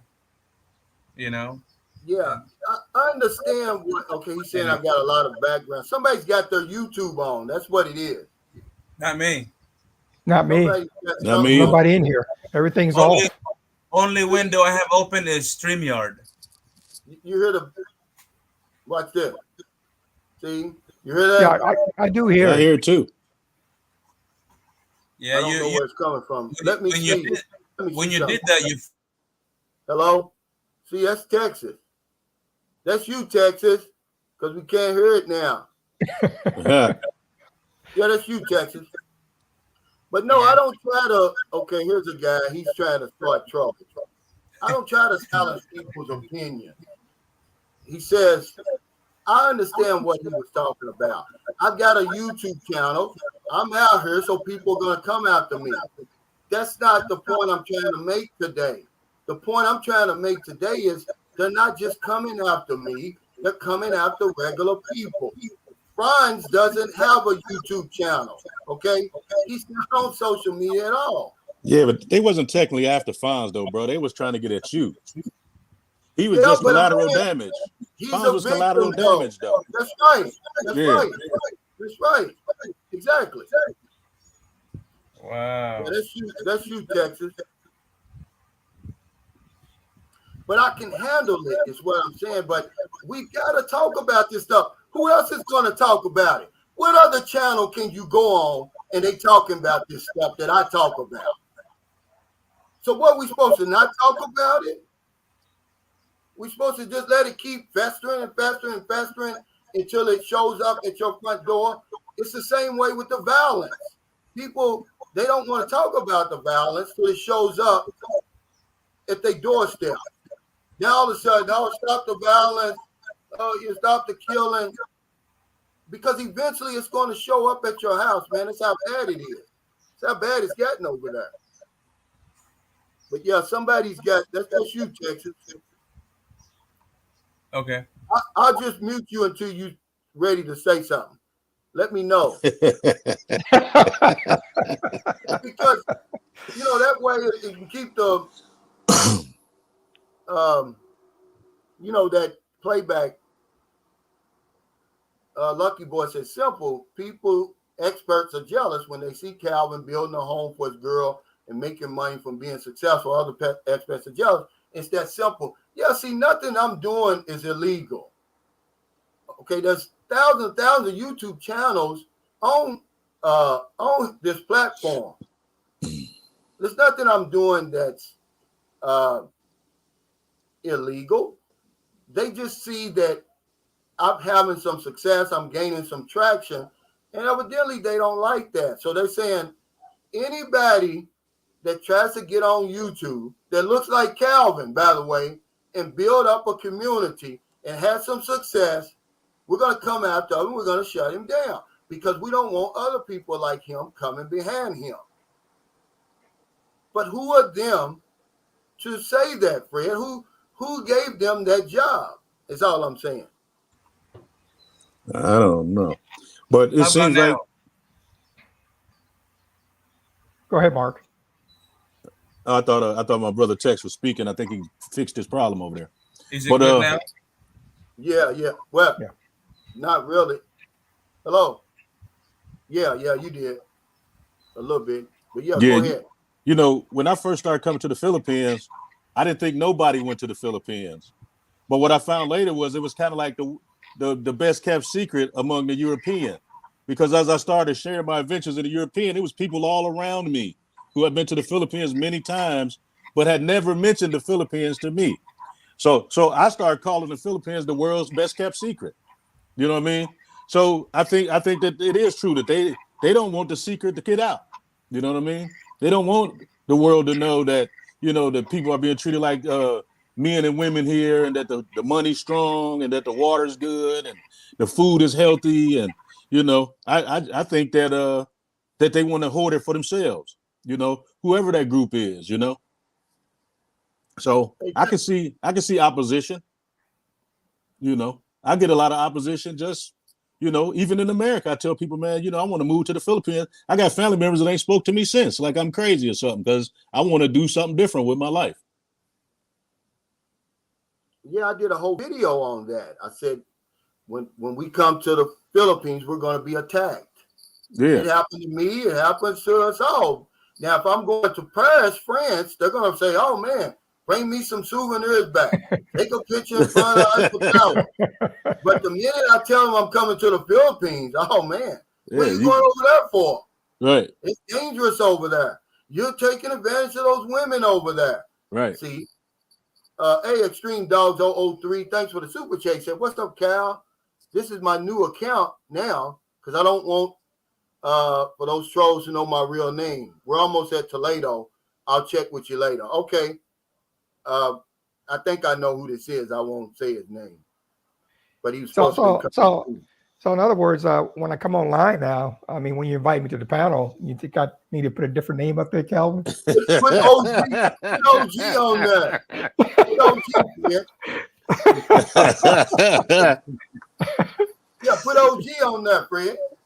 Yeah, I could do that, but you know me, I could give a flying leap. I don't care, man. You know, haters gonna hate because if somebody want to use my name, they want to throw it out there. I must be doing something right, something they don't like. Yeah, you know, and that's what people say all the time. It's not this vlog, this live stream is not about haters, guys. They're going to be trolls. It's about we don't need expat police over here. Nobody comes to the Philippines to look over their shoulder. We come to get away from that. We come over here to enjoy the whatever years we got left, man, to live our best lives. I haven't met one expat over here who wasn't living his best life, and that's why he's here. So why come over here and then you got to worry about being collateral damage or being the target of somebody else? Man, we got to stop that. We got to stand up to it. We got to say, hey, enough's enough. I mean, even if we don't do anything, we're gonna put them on notice that we're not taking it anymore, if nothing else. See? Okay? That's all I'm saying.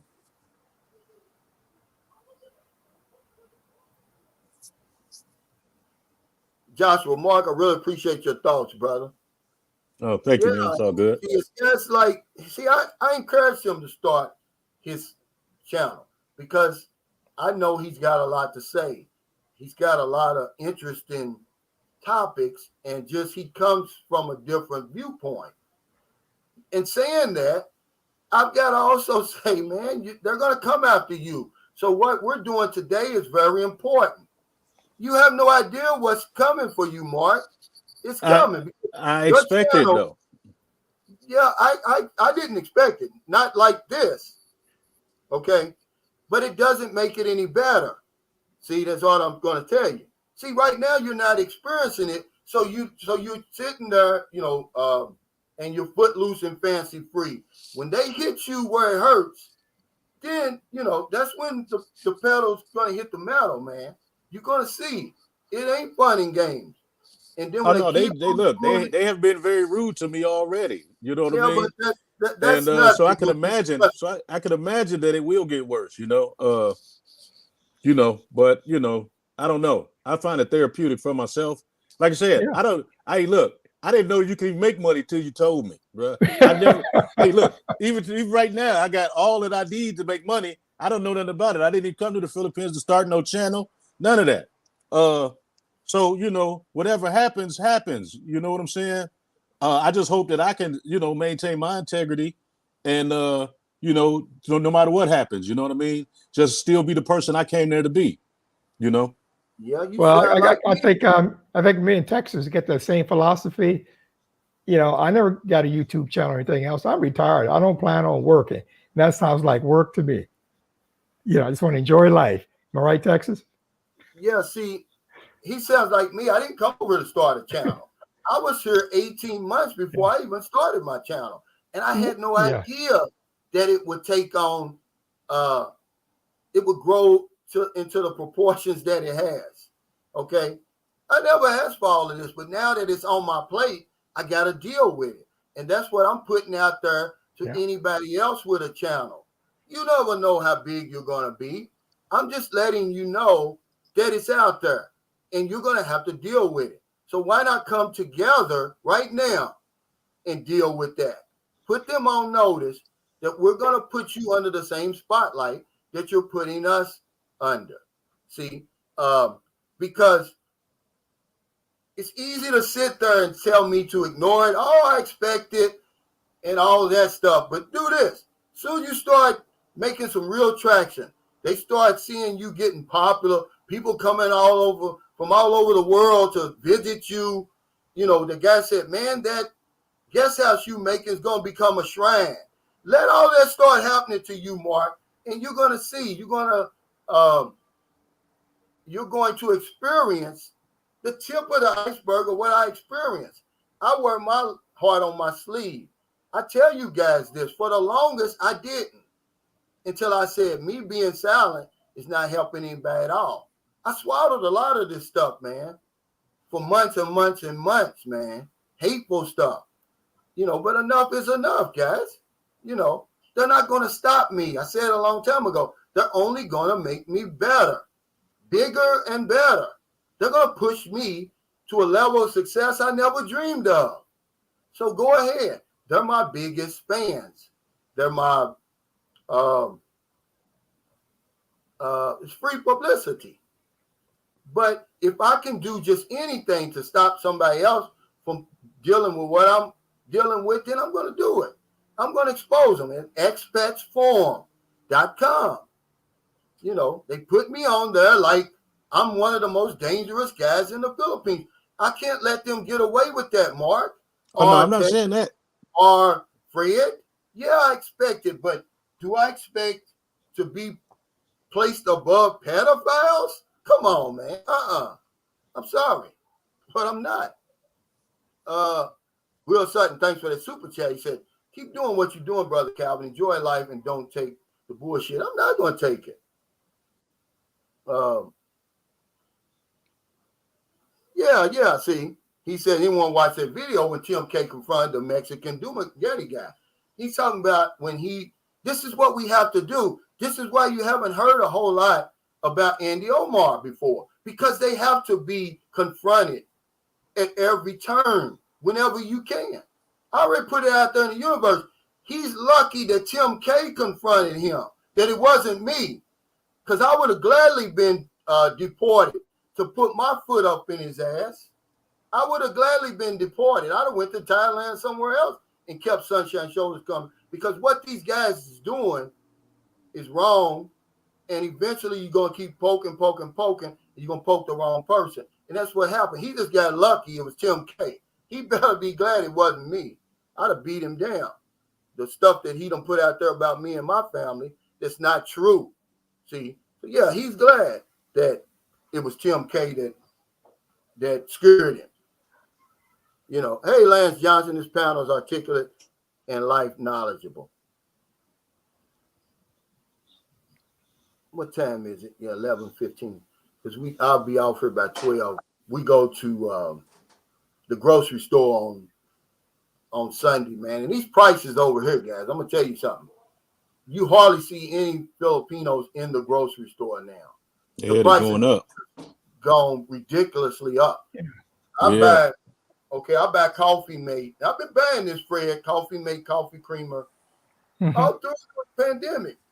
It was 75 pesos. Don't you know I went in there Friday and bought the same Coffee Mate I buy? It's 97 pesos. Wow. Now. Yeah, listen, I would say that inflation is up about 12 to 15% from when I arrived to the Philippines till today. Just at the grocery store, meat, chicken wings, everything. You know, is up. Yeah. Fish, 400 a kilo for fish that was 280 just a couple months ago. Yeah, that's what I'm saying. When I came here to San Carlos, when I came back, September 2020, a kilo of wings was 160 pesos per kilo. Yeah. Guess how much it is now? About 250. 227 pesos per kilo now. And see, the average local can't afford that kind of stuff. No. Right. Their wages aren't going up. Yeah, but that's a dream for Americans. That's $2.50 a pound.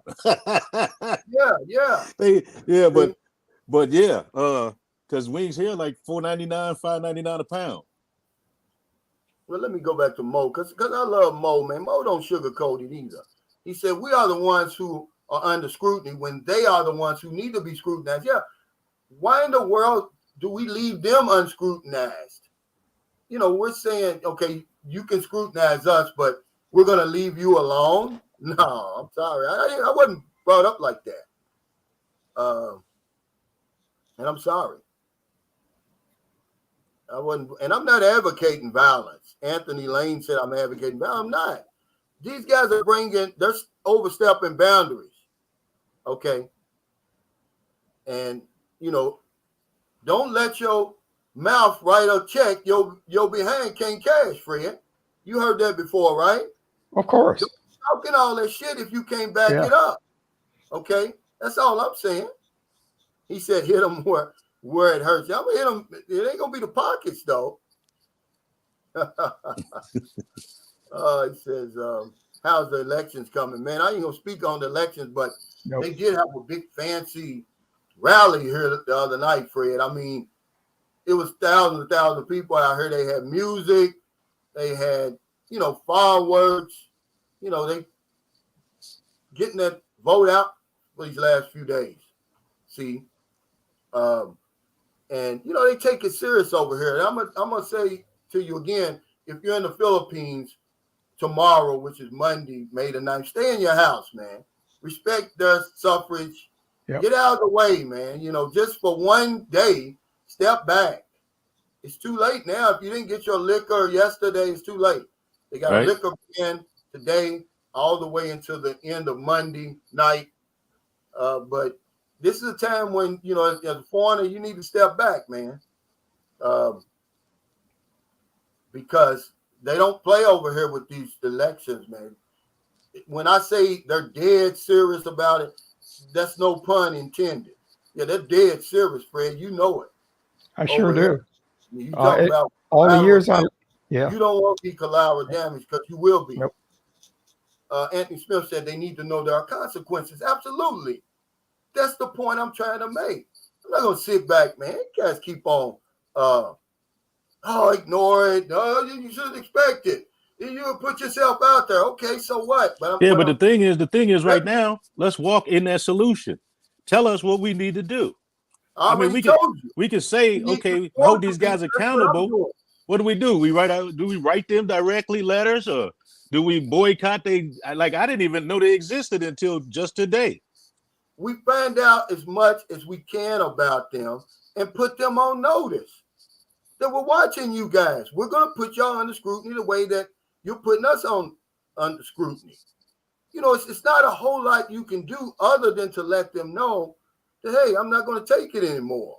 It's not like I can reach out and touch anybody, but we want to let them know that we know they're out there, guys. That's all I'm saying. We need to, first of all, this is the solution right now, talking about it. Don't think that you don't have to strategize.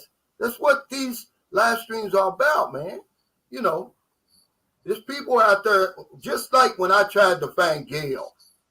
If you don't think the power of this Sunshine Shoulders community is very powerful, Mark, that's why I'm having this live stream. There's somebody out there in my community watching me right now, just like they found Gail's father. It's like finding a needle in 10,000 haystacks. They'll find out what we need about these people and put them out there. I guarantee you. See, that's how we start right now, putting them on notice that, hey, we're going to put you under that spotlight.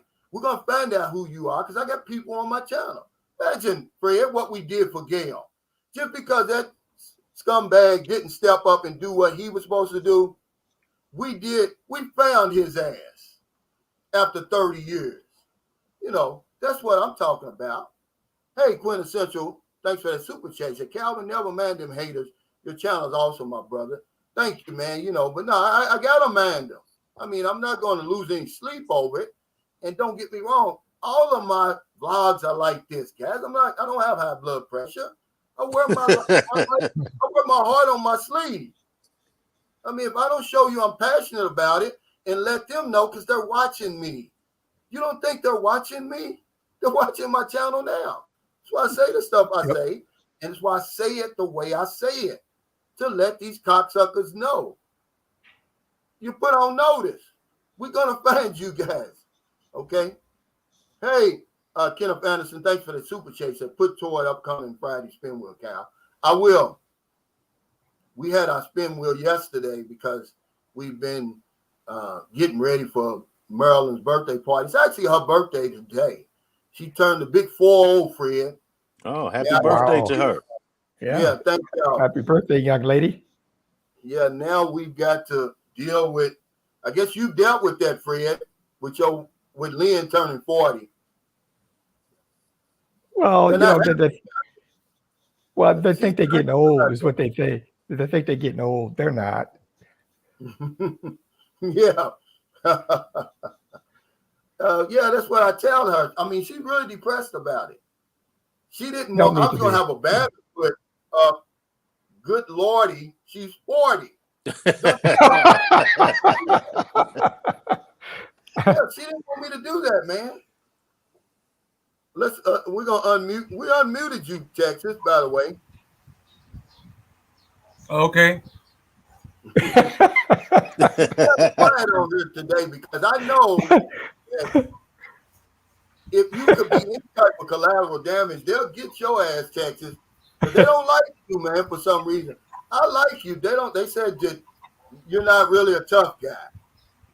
You only pretend. Come show your face over here. I'm not hard to find, folks. I'm gonna tell you. I'm gonna tell you. Knowing Texas, looking at Texas is a tough guy. You don't take no crap. Bro, you know, I mean, come on, man. I don't know, bro. I don't know these people, you know what I'm saying? But I'm not hard to find, bro. Yeah. Well, it's all talk. It's all talk. Sell them wolf tickets, as we used to say. You know, sell them tickets. Shit. Yeah, now here's something this guy says. He says, there's a lot you can do. Place a complaint with the cyber crimes unit at the FBI and find out who owns that website. See, that's a start, Mark. That's what I'm saying. We got to talk about it. We can't let them guys just be out there, just, free to just roam around fucking up people's lives, pissing people off, man.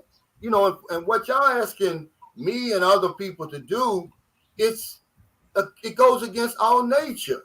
You can't, man, when you're getting attacked like that, you can't just sit back and take it.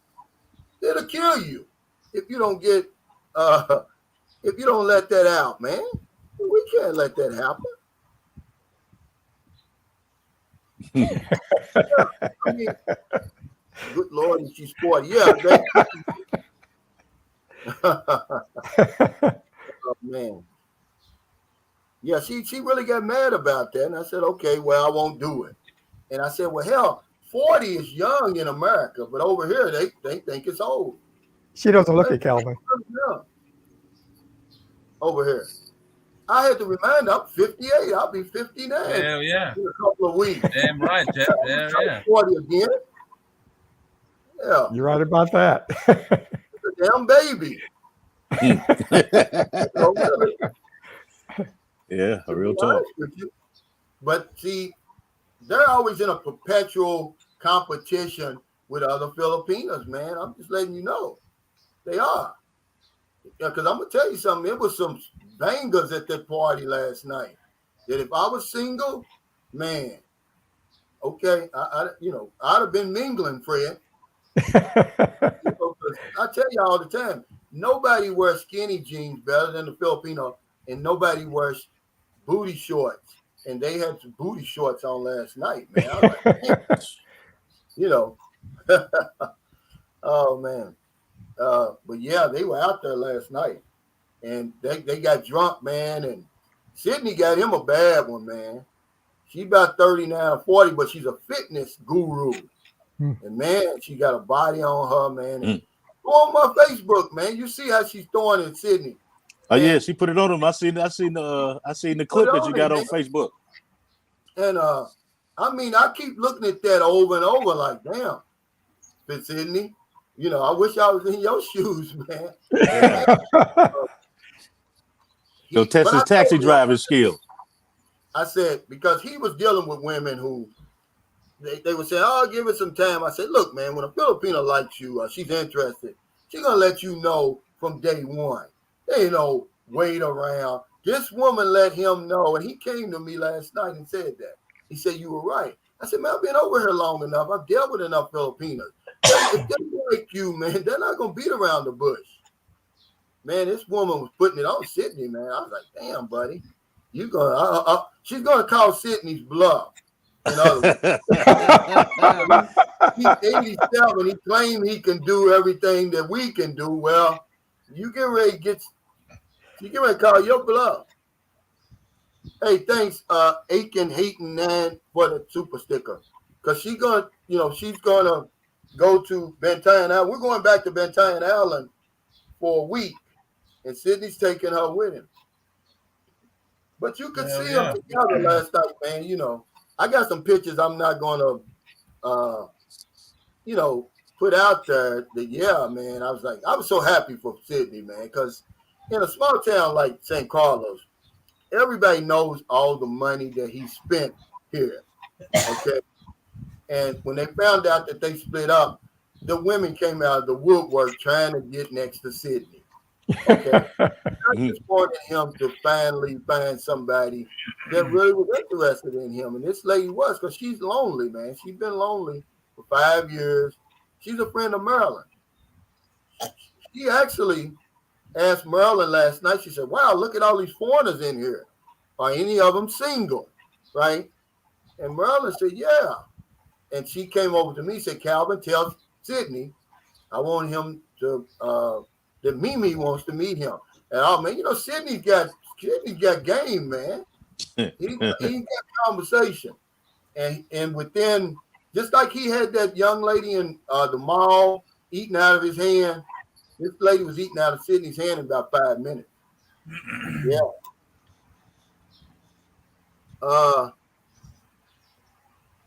The professor, he said, been here for a while, Calvin. You've changed.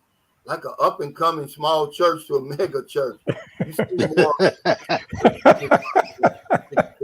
still follow. I don't know what that means, man. Come on, talk. I'm from the hood, man. But I haven't changed. I'm still who I am. It's just that nothing stays the same. Kevin be like TJ Jakes. You know that homie, right? The homie. TJ Jakes has been like having quotes and stuff. Yeah. But listen, growth is a process of life. Nothing stays the same. I mean, I don't think I'd still be here right to this day if I didn't change. If I'd have just stayed like I was when I first started. You got to, as more people come on board, you get more viewpoints, you get, more perspectives. And people, a lot of times, they'll ask me in emails, messages and stuff about certain things. And then if I can experience it, I talk about it. It's like when me and Sydney, if you watched my video yesterday about rule number 9, always remember where you are at all times. You're in the Philippines. Because Sydney, from here to Bacolod, he complained about everything. See? I'm like, Sydney, you're in the Philippines. You're not in America, man. And it's going to take a while to do that. But once you master that, you've mastered that, right, Texas? You realize you're in the Philippines now, right? Texas. Say what now? I was reading the comments. Yeah, you realize that you're in the Philippines now. You're not in America. Well, of course, yeah. You're going to see some stuff like maybe their roads aren't constructed the way they are in America. Okay, so I'll break it down. Okay, it's the structure here. Okay, it's never about the place. The place is gorgeous, but as far as the supporting equipment and roads, you can't compare it to the West. But it's the people here, the locals, that makes this place great. Yeah, that's right. Yeah, but I mean, you're accustomed to certain things in the West. So correct. Then when you come to the Philippines, you think that you're going to get that same thing. And when you don't, you start comparing. Yeah, I don't do that. No. Yeah, but now you don't. How long you been here? I've been here for 4 years straight, but I came here to completely immerse myself to the local place, bro. I am 100% Bisaya speaking, man. So remember that. That's what's up. I have applied myself, bro. Yeah. When I bought my land, I negotiated, bro, in their language, man. Remember that. So yeah. But I'm saying, okay, like for instance, I talked about the mail. We got mail service every day in America. Not here. Not here. See, that's what I'm saying. I never seen a mail truck, bro. That's right. That's the point I was trying to make. And I don't miss it. No. But hey, it takes a while though to get to that point. Yeah. A lot of things, there's a lot of foods over here you don't have access to. Just the quickness that things work over in America, the convenience. It's not here. That's right. It's made for that. You go over here, but see, we know that when you come here, you're supposed to slow down life, bro. You're supposed to throttle back a little bit and bam, you're supposed to chill. You know what I'm saying? That I didn't expect to have the same things here that's over there in Texas, bro. I know that. You see what I'm saying? So I was very aggressive in putting the effort to change to be like I've been here. I'm living here. So yeah. You know what I'm saying? So I know I wasn't gonna find the best burgers here, the best steaks here, the most polished roads here, the biggest sidewalks here, the damn weed eating yards here. I know that and stuff. That's what I used to over there. But over here, you have to be able to be versatile enough to adjust to the local climate and the local circumstances here. You have to apply yourself for that. Yeah, it takes a while because But if you're determined that you're gonna live here, you must do that. Otherwise, you ain't gonna survive here. Exactly. We complain about everything but the women, Fred. Yeah. I put it to you like that. But if you've never been in the Philippines before, like although I was in the military when I was stationed there, it was a culture shock for me to a certain extent because you take it for granted. You see this in the States, you expect it to be the same way in the Philippines. And it's not, yeah. But then when I got there, I thought I got used to it. I mean, it was great. I liked a lot of the things that I saw, which I didn't see in the States anymore. And so when I go there now, I don't have a problem transitioning from here or when I go over there. I don't have a problem at all. Yeah. And, people have horror stories about driving here. It happens to be one of my favorite things to do here. I drive there too. I got a vehicle there that I keep there. I drive there. Okay. It looks like a controlled, chaotic scene, but it just flows like that, bro. It does. Bro. It does. Yeah. Ain't no police, harassing you, fucking following you and shit and reading your place. None of that bullshit, bro. No, man. Yeah. But if I were the Philippines, because they know that they can't really get, if they write a ticket, man, who's going to pay it? More than likely, they're not going to get the money. So they kind of write that out of the script over here. But over there, writing tickets, man, is a source of income for the city and those police stations in America. And that's why they do it. They write tickets. I mean, they've got this whole traffic police forces just to write tickets and speeding and all that kind of stuff. But over here, they don't do it because it's a self-defeating purpose. You're going to write all those tickets and spend all the money on that, but you're not going to get anything back. Yeah, to Superstar Jones, I'm from north of downtown Houston, which is the Woodlands. Okay. He said, Mark, when are you moving here? I hope to move permanently in the next 18 months. I'll be back in September to start breaking ground on a little property we're going to build up in Pollen Pond. But I got a daughter that's she's a sophomore in college, and I'm paying for her college. I want her a little bit further along so then I can have, not so many years to have to worry about budgeting my money towards her before I actually leave the United States. So I'm thinking in about 18 months, I should be fully transitioned. Well, that makes a lot of sense. That's one of the things I try to suggest to people. You can't be in two places at one time. You can't have one foot in the Philippines and one foot in America. You're not going to enjoy it over here. Whether you owe taxes, child support, you got kids still growing up. If you got something that you worried about in America, it's going to follow you over here. So it's better to go ahead and try to tap everything over there as much as you can anyway. That's all. Yeah, because I would honestly have to say that I had planned to move March 2020 to Cebu. But I know today in my heart that between now and then, I would have to come home at least twice and take care of some major things because my kids wasn't ready. My youngest daughter at the time, she was only 19, and it just wouldn't have worked out for me. So today I'm kind of glad that it worked the way that it did. Absolutely. I'm glad that my kids over there are grown now, but they're more of a headache than booby. And that's why until this, I was going to go home on my visa run, but I changed my mind. There's too much going on over there, man. I honestly believe that I wouldn't make it back. They're so petty over there, man. They'll kill you over anything where I'm from. And I'm just gonna let that cool down for a minute. I'm gonna go to Guam, spend maybe a week or so, and then come on back. And then after things cool down a little bit over there, if they ever, then I'll go back and see my kids and grandkids. I don't see it happening anytime soon. I'll be honest with you. No. Yeah, now this is what I'm saying right here. He says, the truth says, I witnessed others being discriminated against and did nothing. And it was my turn. I truly understood, lesson learned. Never sit on your hands when you see injustice. Help and get involved. And that's all I'm saying today, guys. That's all it's about today.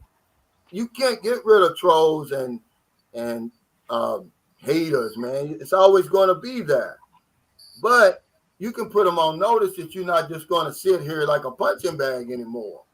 I mean, this is a website. This isn't even a YouTube channel making stupid videos. These people have put a most wanted photo of me online, man. Like, you think I'm going to sit back and tolerate this, man? And then sending in bogus information to the immigration, just trying to see if they can get lucky. Maybe I done overstayed my visa. Maybe, I'm on a blacklist or something like that. They're trying to get lucky. That's why they do stuff like this, guys. We can't allow them to do that.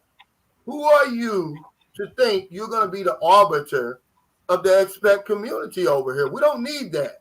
We don't need a bunch of people dry snitching, while we sitting back living our best lives. So if I got to be the martyr, I'll be the martyr.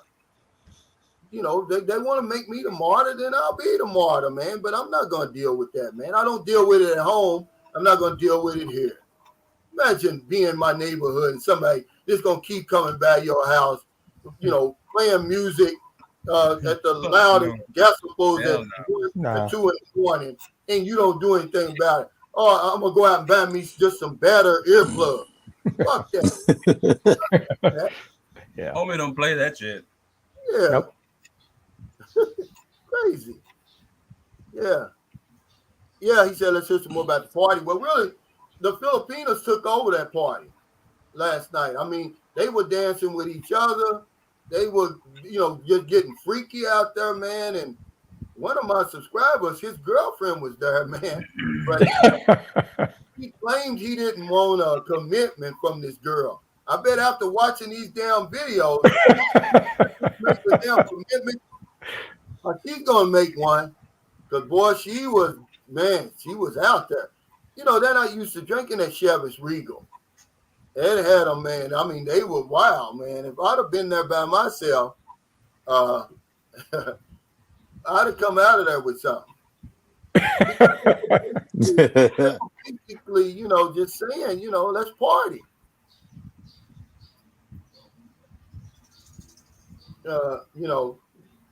And I enjoyed myself, man. I enjoyed myself just being around a good group of people. I probably hadn't had this last week has probably been as enjoyable for me as any week since I've been in the Philippines, man. Even, you know, not just this week, but like when Mark and them came by, Mo and them came back. When you're around good people like that over here, man, it makes a difference. You know, we don't want that to be, we don't want any outsider interfering with that, especially when it's unwarranted.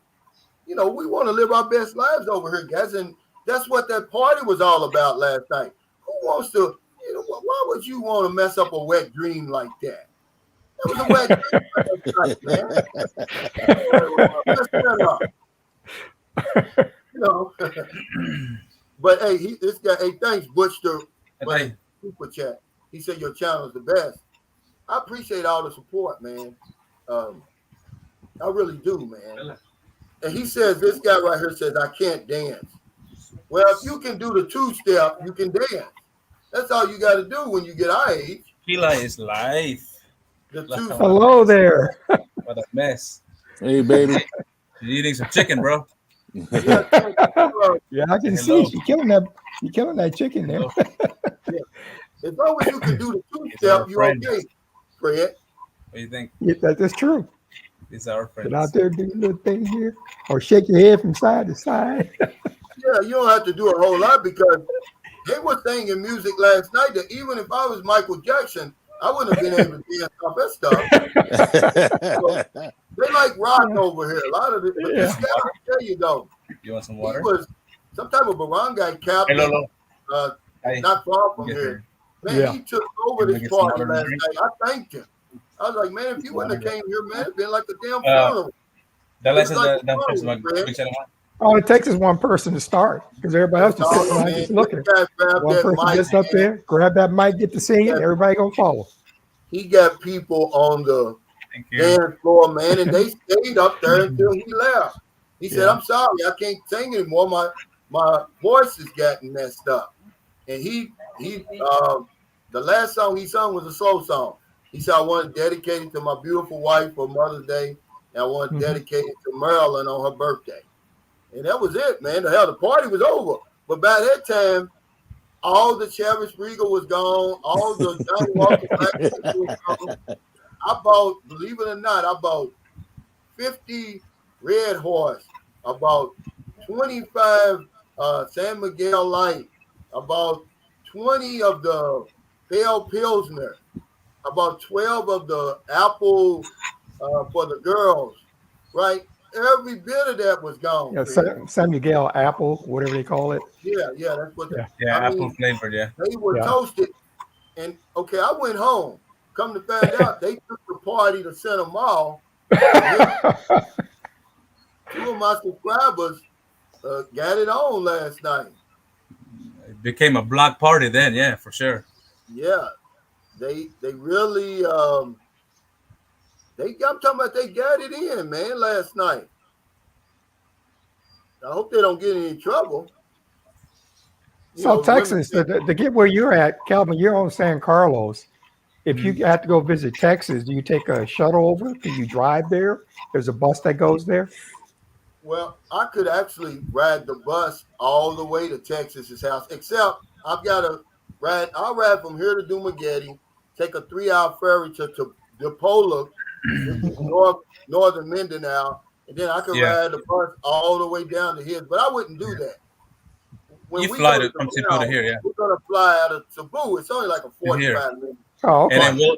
And then I'll pick you up at the airport. But anyway, so whenever Smokey Mountain to Mallard gets here, which is in 4 weeks, we're gonna take a road trip and drive around that area. Yeah. Nice, it's only like a 45 minutes. That's why I like the Philippines. You're not gonna be on a plane too long over here. I mean, no matter where you're going. He said too much information. What do you mean? Yeah, Love was in there last night, man. And I was shocked because even Sydney's bodyguard and chauffeur got it on last night. You know, he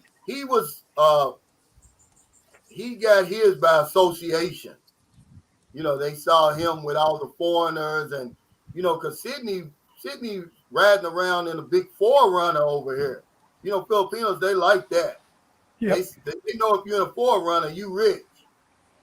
But he's driving the 4Runner, man. He got a woman just from that. Believe it or not. Hey, Lynn. This is Lynn 102.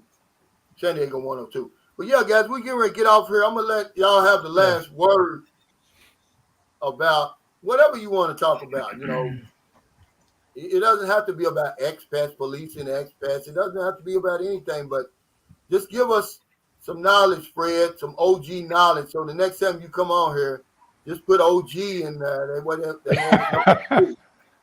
Yeah, you know what it is, Calvin, I told you this before. You know, I like being on the panel because when Lynn knows I'm gonna be on there, she gets everything ready for me, lay everything out. So I appreciate when you invite me on, and plus you have some real interesting guests. The last when you did, what was that, last Sunday or 2 weeks ago? That one was really interesting. I got to admit, I really enjoyed that one. With the other guy from Texas, and it's always nice because you have different people on and give their different views. And I don't always have much to share, but I'll give you whatever I got. So I just want to say thanks again, brother, for having me on. I appreciate it. You're welcome. I think, Fred, just you being who you are, man, and your history, man. You got 33 years over here. That says enough right there. Really. Okay, Mark. Yeah. Osiris awakening? No, Osiris transitioning. Transitioning. Yeah. I'm sorry, man. Yeah.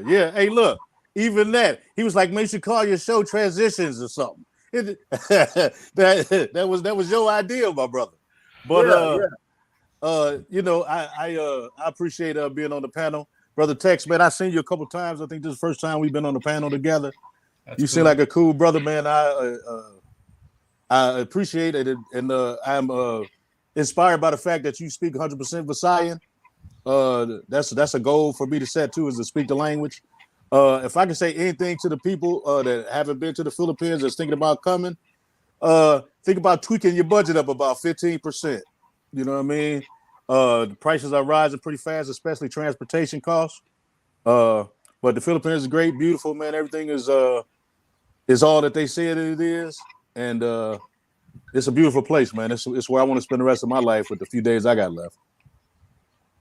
What's your next vlog, man? Give us an insight on your next vlog. Oh man, look. So I accidentally signed myself out of my Google. So I'm literally green when it comes to this technology, shoot videos, whatever. But I got about 3 or 4 videos already backed up. I'll probably start dropping them probably in the morning. I got a few videos of me while in Behold, a video I shot at the airport, and then I got my budget for April 2022. So okay. Be on the lookout for that. So did you get emotional at the airport this time or what? No, man, I was kind of clear-minded because I had already known I know what I'm gonna be back September 19th is my flight back to the Philippines. So it wasn't so open-ended as when I usually go home. I knew I usually go home like, man, when am I gonna get back? And all of that planning, mental gymnastics I'm trying to do to figure out when the next time I'm gonna be in the Philippines. When I left the Philippines with all of that knowing, I had a surety in my girl and the location. I had been to several islands, 7 islands I've been to on this trip. And it was different. You know what I mean? I'm really starting to what I thought was a dream is starting to really become reality in the fact that I know in my knower that I'm going to be living in the Philippines. And it's just a whole different thing.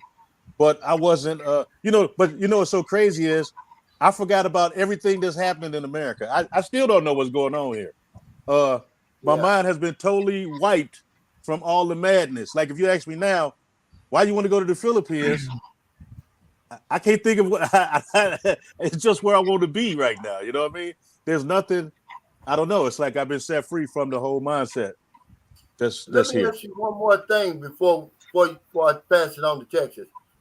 How do you deal with the long distance relationship? Because now you've been with your girl for you were here 2 months?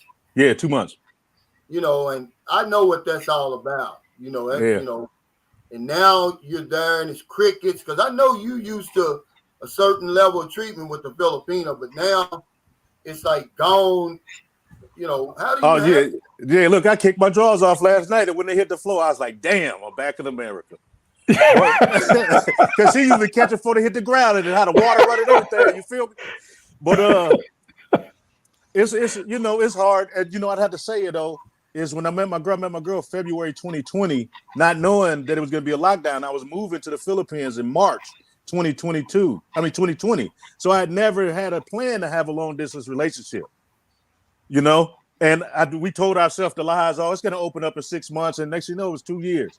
So I kind of stumbled into this long distance thing. I mean, you know, 4 months ain't 2 years. That's what I'm telling myself now. How I'm gonna eat this time up. You know what I mean? That but I definitely missed the pampering already though, bro. I can tell you. Yeah. See, that's what I'm talking about. I'm not talking about before you had it. I'm talking about now it's officially a long distance. Oh yeah, she spoiled me for real, man. Look, I went to Manila without her for 4 days. I wasn't off. It wasn't 12 hours. I was like, damn, I should have brought my girl. Yeah. You know. Yeah, so she did what she was supposed to do. She kept up her end. Yeah, with unspoken agreements. And I'm the same way about Maryland. I'm like, that's why I told Fred. Fred was like, well, how long you going to be here? I was like, man, I don't know, man, because it ain't being whipped. It's just like the guy said before. You get accustomed to a certain treatment, and you got to have that treatment.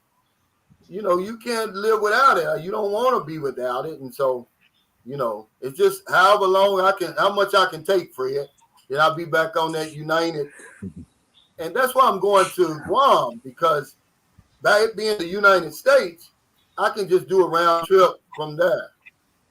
And, you know, I'm done. That would be my throwaway ticket. I just won't use it. Yeah. That other half of it. But Hollywood Baby says Kevin Samuels, the GOAT, rest in peace. Yeah, he was in Atlanta when he died, with a nurse, by the way. Texas, give us some of that Texas nitty gritty down from the Val. Well, you know, I just wanted to say that for the people that want to come here and they're seriously considering relocating here, it's still the best place I've ever been to. Be yourself, stay out of politics. You know, don't get involved yourself in some, that bullshit, what I'm saying, that, you're not used to, you're not familiar with. And just surround yourself with some good people, for real, and that's what all you got to do. And find you a good Filipina with a very supportive family and stuff. And do yourself a favor, man. Get you a farm. Get whoever's coming over here, you got a little bit of money, extra money, get you a farm, bro. Get you a farm, raise you some food, man, and enjoy the local and, kind of preserve yourself, if you will. You see what I'm saying? And every now and then dip in that ocean, nice clear blue water and clear that mind and drink plenty of coconut water, man. It's really good for you, bro. We have plenty in our land, so that's all I'm saying, man. Just stay on the positive side and consume local, and if you have to, you miss the stuff from the West, move to a place where there's an S&R, you can have everything there like Costco, you know what I'm saying? So otherwise, just be yourself, man, and try to blend yourself into the local movement and the culture and everything, and you can be just fine, because these people, as little as they have, they'll take the clothes off their back to look out for you, bro, if you're good to them. Yeah, for sure. Calvin, I just want to thank Moochie T for the kind words. I appreciate that. Yeah, I was going to read that, man.